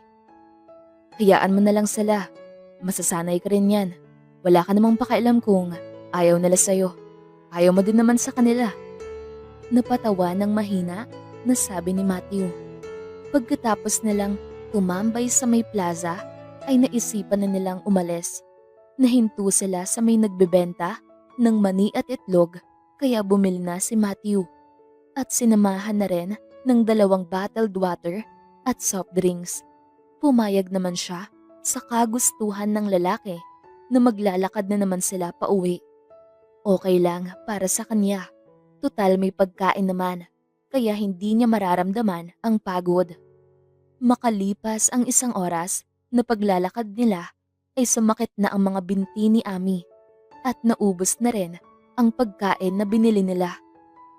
Pagod ka na ba, Ami? Maghahanap na lang tayo siguro ng masasakyan? Tanong ni Matthew. Hindi na, malapit na nga tayo. Nakangiting sagot ni Ami. Sanay naman siyang maglakad ng malayo dahil sa probinsya naman siya lumaki. Kaya lang ay hindi siya sanay na matulog ng matagal, kaya naaapektuhan buong katawan niya. Napansin niyang biglang tumalikod sa gawin niya si Matthew, kaya nagtaka siya kung anong gagawin nito. Sumakay ka sa likuran ko, Ami. Kakargahin kita, sabi ni Matthew. Huwag na, baka mapagod ka pa ng sobra, sagot ni Ami. Okay lang naman ako, kaya walang problema sa akin. Ikaw ang inaalala ko ngayon. Baka hindi ka makapasok ng trabaho bukas, sabi ni Matthew. Nang mapansin niyang hindi talaga magpatinag si Matthew sa kagustuhang kargahin siya, ay sumakay siya ng dahan-dahan sa likuran nito. Sabi kong wag na lang, tigas ng ulo mo, reklamo ni Ami. Okay naman talaga ang ganito, magaan ka lang naman, sagot ni Matthew at nagsimula ng maglakad. Humawak naman ng maayos si Ami sa leeg ng lalaki para hindi siya mahulog.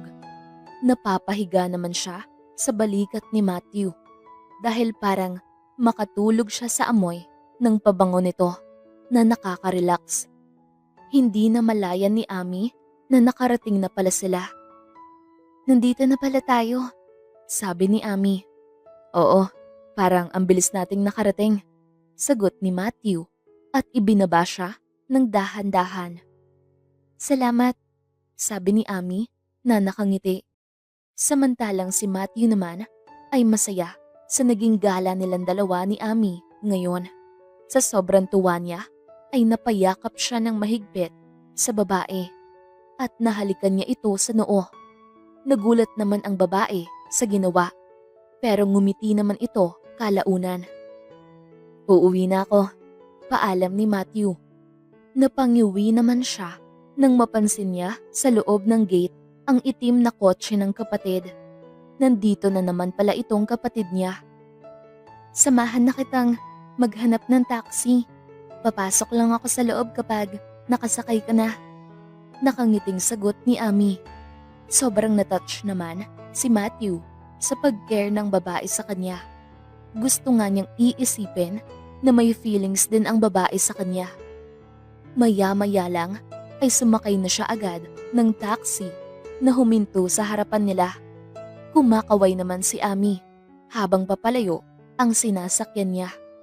Samantalang si Ami naman ay tumambay muna saglit sa may sala bago pumasok sa loob ng kwarto niya. Bumisita yata si Norman kay Jean dahil nakita niya ang sasakyan nito sa may bakuran ng bahay. Isang buwan ang nakalipas, masyado nang confused si Ami sa naging closeness nilang dalawa ni Matthew. Masyado siyang assuming para isipin ang lalaki dahil sobra-sobra na ang effort na nararamdaman nito. Siya kasi ay nagising na lang isang umaga na hinahanap-hanap na niya ang presensya nito. Ni sa panaginip niya ay nandun ang lalaki. Halos buong araw na itong laman ng isip niya, kaya hindi na normal na pagiging magkaibigan lang nararamdaman niya. Pero ayaw niyang isipin ang ganitong bagay sa ngayon dahil masyadong malabo pa. Nandito siya para magtrabaho, hindi para lumandi. Hindi naman kasi maiwasang hindi siya makaramdam ng feelings para sa lalaki dahil ito palagi ang kasama niya at naging kakampi niya.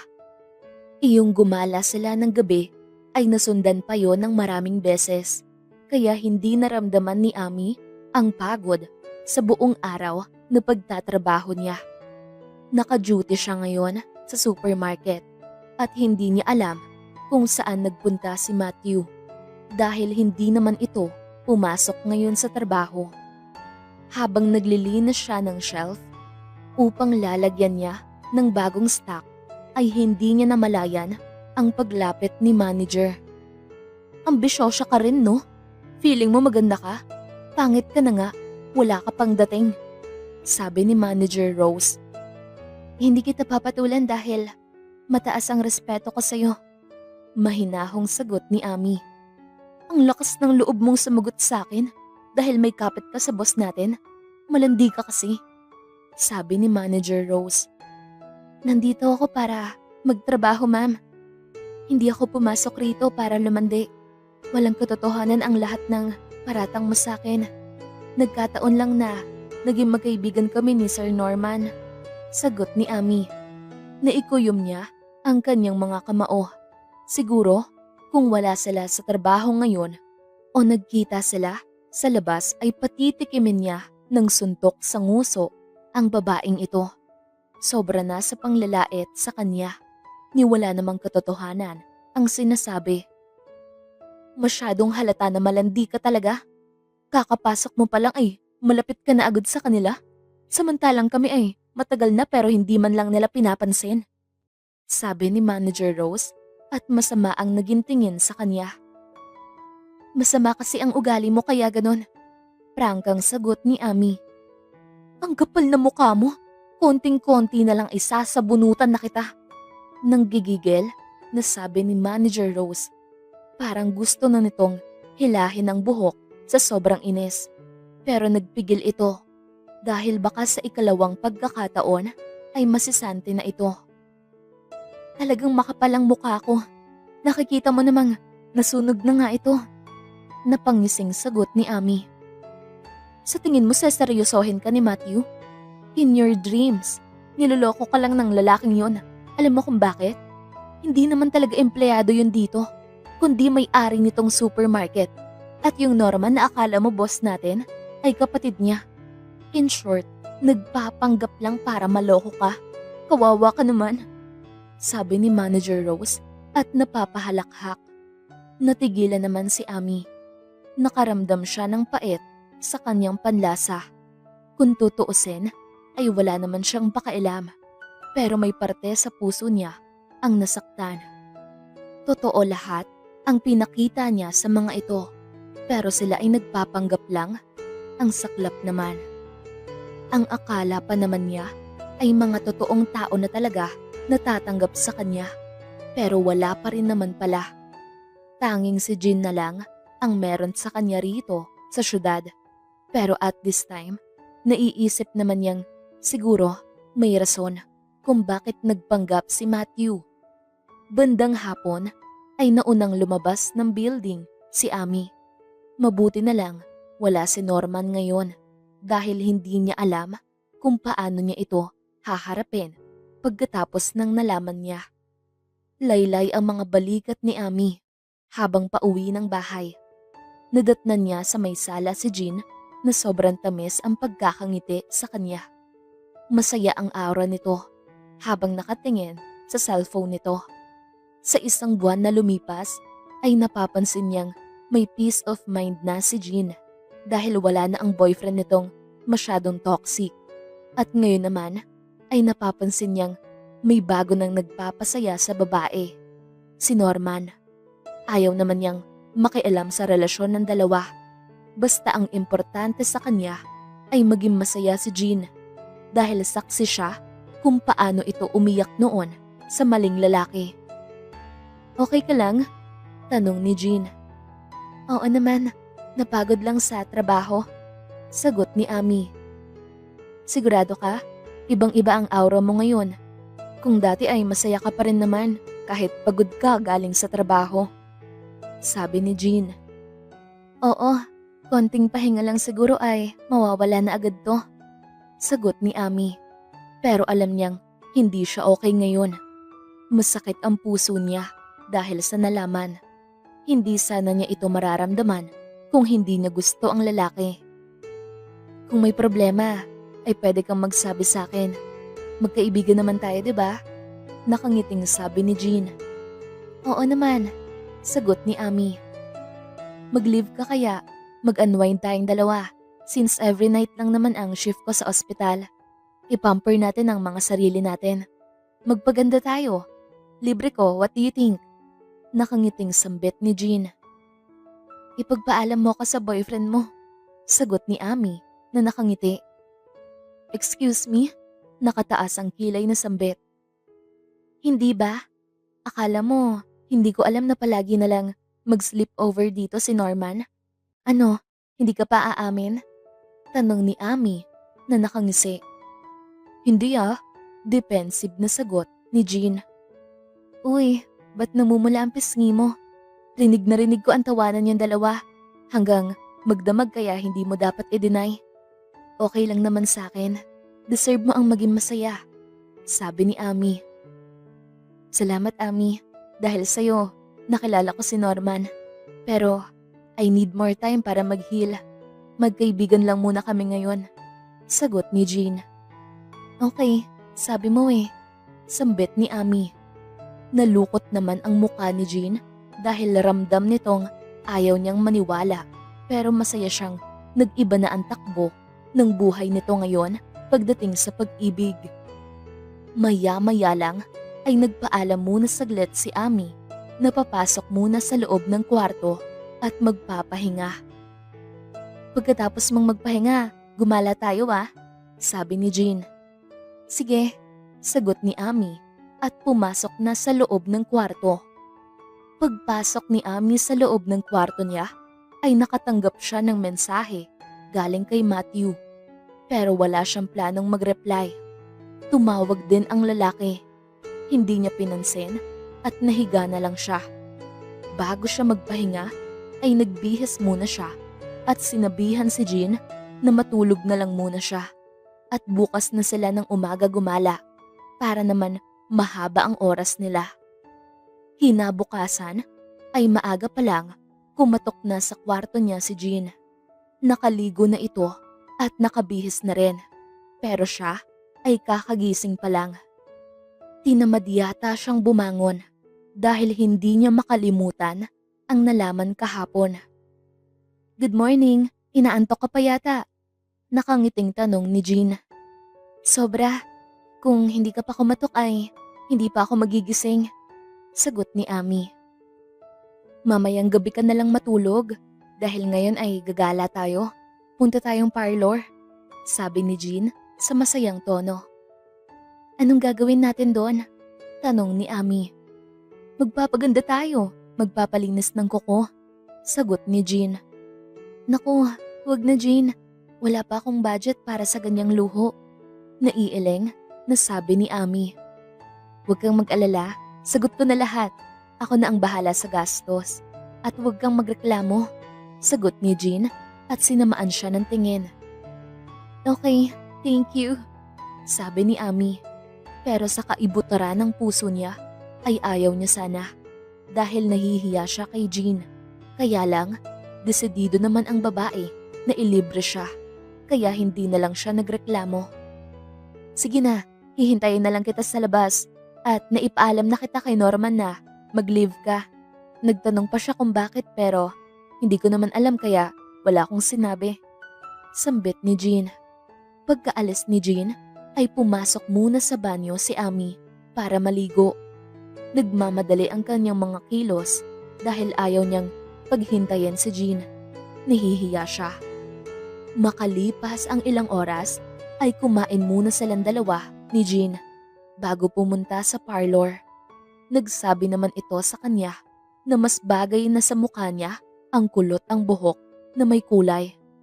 Pumayag naman si Ami dahil gusto din naman niyang may pagbabago sa sarili niya. At nakita nga niya ang resulta pagkatapos. Bagay na bagay sa kanya ang kulay brown na buhok sa kakulot. Bandang tanghali ay kalalabas lang nila ng parlor. Sobrang tamis ng pagkakangiti ni Jean habang nakatingin sa kanya. Sobra-sobra na tong ginagawa mo para sa akin, Jean. Nahihiyang sabi ni Ami. Kulang pa nga ito eh. Alam mo, mas gaganda ka pa kapag naalis tong sunog sa mukha mo. Alisin kaya natin to. Suhestyon ni Jean habang nakatingin sa kanya. Hindi na. Mas lalong wala akong budget. Masanay ako sa ganitong itsura ko. Sagot ni Ami. Akong bahala sa gastos, Ami. Mura lang ang bayad nito. Nakangiting sabi ni Jean. Huwag na. Sobra-sobra na tong ginagawa mong kabutihan sa akin. Sagot ni Ami. Hayaan mo na lang ako. Kung nahihiya ka ay, utangin mo na lang. Magbayad ka kung kailan ka may extra na pera. Okay? Sambit ni Jean. Tumango na lang si Ami. Ayaw na niyang kumontra pa dahil hindi naman siya hahayaan ng babaeng ito na humindi. Isang buwan ang nakalipas ay sobra ang pag-aalala na nararamdaman ni Matthew dahil hindi na pumapasok si Ami. Ang dami na niyang tawag o mensahe para sa babae pero wala naman itong reply o sagot at hindi niya alam kung ano ang nangyari sa babaeng yun. Sinubukan naman niyang puntahan sa bahay na tinitirhan nito pero ang sabi ng ibang boarders ay umuwi raw sa kanila. Anong paalam ni Ami sa'yo? Tanong ni Matthew. Si Jean ang nagpaalam sa akin para sa kanya na mag-leave daw ng 1 buwan pero hindi naman sinabi kung ano ang dahilan. Sagot ni Norman. Tawagan mo nga. Hindi naman niya sinasagot ang tawag ko. Kahit mensahe ko ay hindi naman niya nare-replyan. Parang nababalo na ako sa kakaisip kung ano ang kasalanan na nagawa ko sa kanya. Gayong kahit anong busy niya dati ay magawa pa naman niyang sagutin ang tawag ko o mag-text man lang. Pero ngayon, parang sinasadya niyang wag ako pansinin. Sabi ni Matthew. Tumango naman si Norman. Saka sinunod ang sinabi niya. Pero napailing ito nang walang sumagot sa kabilang linya. Wala talaga. Kahit sa akin ay hindi na naman nagte-text at nangangamusta. Hindi naman nabanggit sa akin ni Jean kung nasan si Ami. Sagot ni Norman. Ewan ko na lang, Norman. Sabi ni Matthew. Nasa loob ng opisina sila ngayon sa supermarket. Pero lumilipad ang isip kay Ami. 1 buwan na rin siyang walang maayos na tulog at kain dahil nag-aalala siya at namimiss ang babae. Nakaupo siya ngayon sa sofa habang si Norman naman ay nasa upuan nito. May kinakalikot sa cellphone nito. Maya-maya lang ay bigla siyang napalapit sa kapatid nang may ipinakita ito sa kanya. "Tignan mong mabuti kuya, kuha itong footage nito last month. May petsa at oras pa," sambit ni Norman. "Pakitaasan mo nga ang audio para marinig natin," sagot ni Matthew. Naikuyom ni Matthew ang kanyang kamao nang marinig lahat ang mga sinabi ni Rose kay Amy. Kitang-kita niya na nag-iba ang itsura ng babae. Ngayon alam na niya kung bakit hindi siya pinapansin ni Amy. Dahil nalaman pala nito ang pagpapanggap niya. "Saan naman nalaman ng babaeng ito ang pagpapanggap ko?" tanong ni Matthew. Sa lahat ng ayaw niya ay yung mga empleyadong tsismosa. Nung una, nang lalait ito ng kapwa sa harap ng maraming tao, ay pinalampas niya. Pero ngayon ay hindi na siya papayag. "Hindi ko alam, siguro nakikinig sa mga usapan natin." Napabuntong hininga na sagot ni Norman. "Sisantehin mo siya. Gusto ko ngayon mismo. At ayaw ko nang makita ang pagmumukha niya sa building ko," sabi ni Matthew sa galit na boses. "Okay kuya, for sure pati sa akin ay galit si Amy," naiiling na sagot ni Norman. "Ako na ang bahalang magpaliwanag," sabi ni Matthew saka lumabas ng opisina. Samantalang si Amy naman ay nagkukulong sa kanyang kwarto. Pagkatapos niyang maoperahan ang kanyang muka at maalis ang sunog nito, hindi siya makapaniwala na sa loob ng maraming taon ay nasilayan na niya ang mukha niyang walang bahid ng dumi. Kaya walang katapusan ang pasasalamat niya kay Jean dahil sa naging tulong nito sa kanya. Hawak niya ang maliit na salamin habang tinitignan niya ngayon ang kanyang muka at hinahaplos ng dahan-dahan. Napabuntong hininga naman si Amy nang maisip niya si Matthew.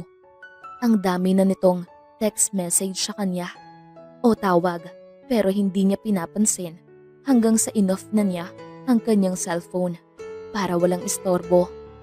Kakabalik lang pala niya galing sa probinsya. Nagulat naman ang nanay niya pagkakita nito sa kanya. Pero masaya naman ito dahil hindi na raw siya malalait ng ibang tao at natutuwa ito sa naging transformation niya. Nang makaramdam ng uhaw si Amy ay naisipan niyang lumabas ng kwarto niya at pumunta sa tindahan. Gusto niyang uminom ng malamig na soft drinks ngayon. "Kumusta ka na, Amy?" Nakangiting tanong ni Jean. Nadatnan niya ito sa may sala nakatambay. "Okay lang. May ipinadala pala si nanay sa akin para sa'yo. Nasa kwarto. Pagbalik ko na lang ibibigay," sagot ni Amy. "Salamat. Siya nga pala, palagi kang tinatanong ni Norman sa akin kung kailan ka papasok," sabi ni Jean. "Bukas siguro sa susunod na araw," nakangiting sagot ni Amy. "Okay," sabi ni Jean.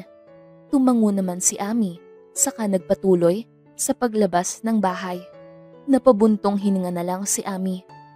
Dahil 1 buwan lang siyang nawala pero hinahanap na siya ng mga ito na parabang sobrang importante niya. Pero sinadya niya talagang huwag magpaalam sa dalawa dahil nagtatampo siya. Maya-maya lang ay bumalik na si Amy. Bit-bit ang 1 litrong Coke.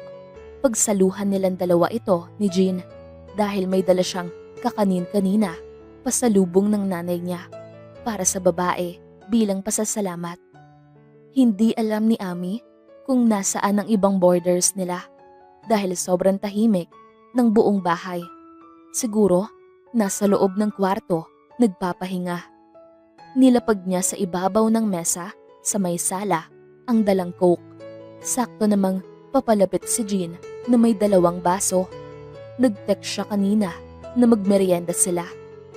Makalipas ang 1 oras ay nakaupo na sila habang kumakain. "Sobrang ganda mo pala, Amy. Yung sunog sa mukha mo lang pala ang problema nun," nakangiting sabi ni Jean. Salamat sa'yo. Naisip ko din naman na ipatanggal dati, pero wala pang pera pang gastos noong nasa probinsya pa ako. Sagot ni Ami. Ganun talaga. May mga times talaga na hirap tayong kumita ng pera. Basta ang importante ay nakakaraos din tayo kahit na papaano. Sabi ni Jean. Oo nga eh. Alam mo, mas sobrang ganda mo pala kapag hindi ka masyadong stress. Nakangiting sagot ni Ami. Nakakahiya naman pero salamat. Lumuluwag kasi ang schedule ko sa ospital. Tapos, wala nang boyfriend na toxic. Napailing na sabi ni Jean. Yun ang nagpapastress sa'yo lalo. Kamusta na kayong dalawa? May closure na ba? Tanong ni Ami. Wala siyang closure na mahihita sa akin. Hindi ko yun ibibigay sa kanya pagkatapos niya akong gaguhin. Seryosong sagot ni Jean. Napangiwi naman si Ami dahil nakaramdam siya na may galit pa ang babae sa ex-boyfriend nito. Sino ba ang matutuwa na minahal nito ng sobra ang isang tao tapos sasaktan lang ng ganon? Di naman makatarungan. Naiintindihan kita, Jean, pero palayain mo na ang sarili mo sa galit sa kanya para makamove on ka. Sabi ni Ami. Oo naman, hindi ko maiwasan ng hindi maisip tapos nalaman ko pa sa mga kasama ko sa ospital na buntis na raw yung ipinalit sa akin. Tapos hindi naman daw yung babaeng nakita kong kalandian niya. Ibang babae pala. Sagot ni Jean. Napanganga naman si Ami. Sira ulo pala talaga ang lalaking yun. Mahilig palang magsabay yung ex-boyfriend mo ng mga babae. Mabuti na lang, ikaw mismo ang nakakita nung lumandi siya. Kung hindi ay mas kawawa ka. Sambit ni Ami. Oo nga eh, sabi ni Jean. Maya-maya lang ay nagkatinginan silang dalawa nang may narinig silang nag-doorbell sa labas. Ako na ang titingin kung sino ang bisita natin. Sambit ni Ami. Tumango naman si Jean kaya tumayo na siya agad upang buksan ang gate. Napatigil si Ami nang makitang si Matthew pala ang nandito. Nakanganga ito habang nakatingin sa muka na parabang hindi makapaniwala sa nakita nito. Ami, I miss you. Sorry, hindi ko naman sinasadya na maging ganon. Pero kasi gusto ko lang malaman lahat ng ugali na meron ang mga empleyado ko. Pero yung mga pinakita ko sa iyong kabutihan, lahat ng yun totoo. Saad ni Matthew. Napaatras pa si Ami nang akmang aabutin siya ni Matthew at hawakan ng kamay niya. Sa tingin mo, may pakailam ako? Trabaho lang ang importante sa akin, hindi ang kung ano paman. Kung gusto mong tanggalin ako sa trabaho dahil hindi ako nagpaalam ng maayos, ay okay lang. Maghahanap na lang ako sa iba. Sagot ni Ami. Samantalang si Matthew naman ay nagulat sa pagbabago ng itsura ni Ami. Nawala na rin ang sunog sa kabilang pisngi nito. Pero wala naman siyang pakailam sa kung ano ang itsura ng babae. Basta nandito siya para humingi ng tawad. Parang gusto niya itong yakapin ng mahigpit pero umiiwas ito sa kanya. Hindi naman ako nagpunta rito para sa trabaho. Gusto ko lang mag-sorry para magkaayos tayong dalawa. Sabi ni Matthew. Wala namang dapat ayusin, Matthew. Umpisa pa lang ay normal lang naman ang relasyon na meron tayo, di ba? Kaya please lang, huwag mong isipin na may kasalanan ka. Dahil wala naman akong pakialam kung nagpanggap ka o wala. Sagot ni Ami at nagkibit balikat pa. Napabuntong hininga na lang si Matthew. Alam niyang nabothered si Ami doon sa binunyag ni Rose kaya iniiwasan na siya nitong kausapin o sagutin ang tawag niya at mag-reply sa text messages niya. Hindi lang siya sanay dahil hindi ganito ang trato nila sa isa't isa. Saka naman niya napansin na dumating din si Norman, lula ng kotseng puti. Maya-maya lang ay bumukas ang pinto, saka lumabas ang kapatid, saka lumapit sa kanila. Hi Ami, nakangiting sabi ni Norman. Teka lang, tatawagin ko lang si Jean, sagot ni Ami.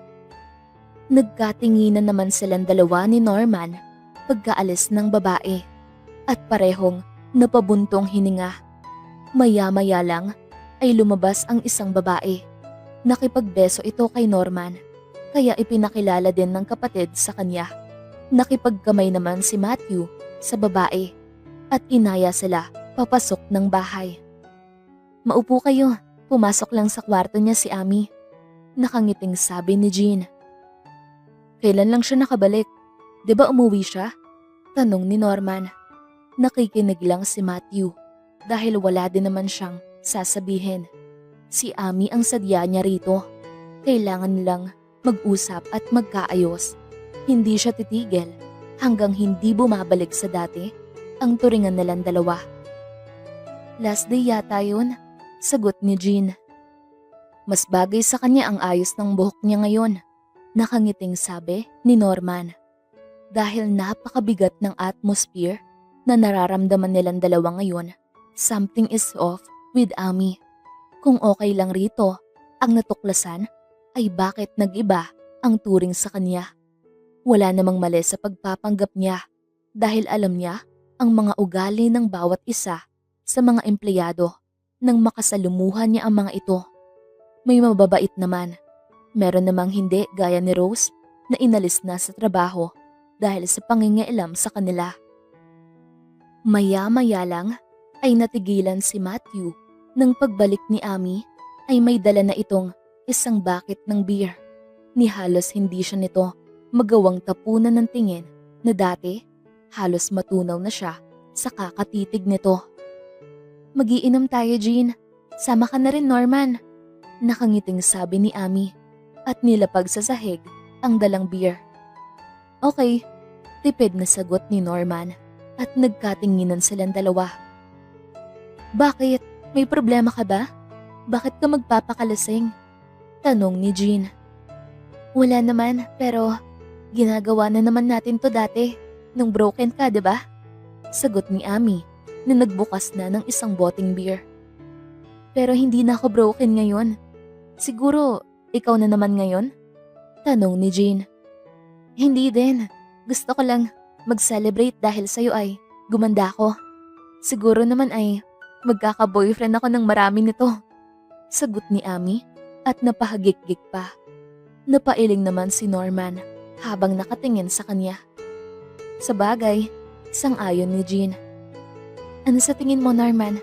Yung totoong sagot. Ayaw ko ng sinungaling. Tanong ni Ami. Napalunok naman si Matthew dahil parang pinapatamaan siya.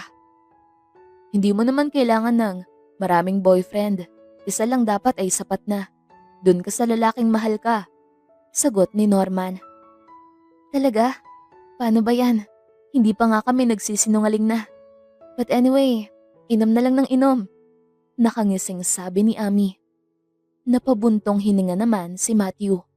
Hindi niya makayanan ang pagpaparinig sa kanya ni Ami. Kaya sumenyas siya sa kapatid na mauuna na siyang umuwi. Habang si Ami naman ay hindi nakapasok sa trabaho dahil nalasing siya. Hanggang sa mas pinili na lang niyang mag-resign sa supermarket. Kaya nang makarating ang balita kay Matthew ay palagi na lang siya nitong pinupuntahan sa bahay at gustong makausap. Pero hindi niya ito pinapansin kahit pabalik-balik ito sa kanya. Hanggang sa isang araw ay kinatok na siya ni Jean sa labas ng pinto. Sobrang lakas ng ulan pero hindi mo naman naisip na pagbuksan ng gate si Matthew. Kaya ayun, nawalan ng malay. Nakahandusay na sa semento. Sabi ni Jean. Ano? Sambit ni Ami at agad tumakbo palabas. Lagot ka talaga kapag may nangyaring masama sa kanya. Minsan kasi, babaan mo yung pride mo. Sagot ni Jean at nakasunod na sa kanya. Paglabas ni Ami, ay dinaluhan niya agad si Matthew na nakahiga sa semento na walang malay.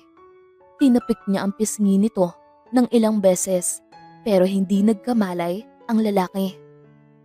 Ano ba kasing pumasok sa isip ng lalaking ito para magpaulan? Sabi ni Ami. Pinagtulungan nilang dalawa ni Jean na kargahin si Matthew para naman maipasok nila sa loob ng bahay. Siyempre, may gusto sa'yo ang lalaking ito kaya nagtitiis na maghintay sa'yo rito sa labas pero wala kang pakialam. Tapos ngayon, anong nararamdaman mo? Pagsisisi ba? Maliit na bagay lang yung hindi nyo pagkakaintindihan tapos malala ang naging reaksyon mo. Bigyan mo kaya siya ng chance na magpaliwanag? Sagot ni Jean. Napabuntong hininga naman si Ami sa sinabi ng kaibigan. Napaka-overacting naman yata ng ginawa niya, gayong wala namang espesyal sa kanya. At higit sa lahat, hindi naman siya mayaman. Tapos itong lalaking naghahabol sa kanya ay may kaya sa buhay. Maya-maya lang ay naglapag siya ng kumot sa sahig ng kwarto niya at pinagtulungan nilang ihiga si Matthew. Hindi na muna niya idiretso sa kama dahil sobrang basa ng lalaki. Transfer na lang niya mamaya kapag nakabihis na ito. Ikaw na ang bahala sa kanya, Ami. Boyfriend mo naman yan. Sambit ni Jean. Hindi ko siya boyfriend. Umiikot ang matang sagot ni Ami. Sabi mo eh, sabi ni Jean, saka lumabas ng kwarto niya na tumatawa. Pagkalabas ni Jean ay agad inasikaso ni Ami si Matthew. Hinubad niya ang basa nitong damit, saka naghanap siya ng pwedeng isuot ng lalaki na damit niya. Hindi naman gaanong malapad ang katawan nito, kaya magkasya lang siguro ang damit. Saka meron naman siyang pajama na kakasya rito dahil matangkad naman siya. Pagkatapos niyang mabihisan ay agad niya itong kinarga papunta sa kama. Kahit na hindi niya masyadong makarga ang lalaki ay kinaya. Sobrang sakit na nga ng braso niya ay iniinda niya. Dahil sa sobrang pagod, napaupo na lang si Ami sa ibabaw ng kama. Nang mapansin niyang basa pala siya, ay naisipan niyang magbihis. Maya-maya lang ay napansin niyang sobrang bigat ng paghinga ni Matthew. Napagod yata ito sa pabalik-balik pero hindi naman niya pinapansin. Bigla ding nakaramdam ng guilt si Ami. Sumobra na yata siya, gayong magkaibigan lang naman sila. Parang girlfriend na napagsinungalingan ang atake niya. Pero wala namang sila. Nakakahiya. Ami? Tawag ni Matthew. Napalapit naman si Ami dahil tinawag siya ng lalaki. Okay ka lang? Anong nararamdaman mo? Tanong ni Ami. Hinawakan naman ni Matthew ang kamay niya, saka pinisil. Nakapikit pa rin ang lalaki, pero alam niyang gising na ito. Sorry, I love you. Sagot ni Matthew. Natigilan naman si Ami. Hindi niya inaasahan ang mga katagang binanggit ni Matthew ngayon. Pero baka nagdedelihiryo lang ito.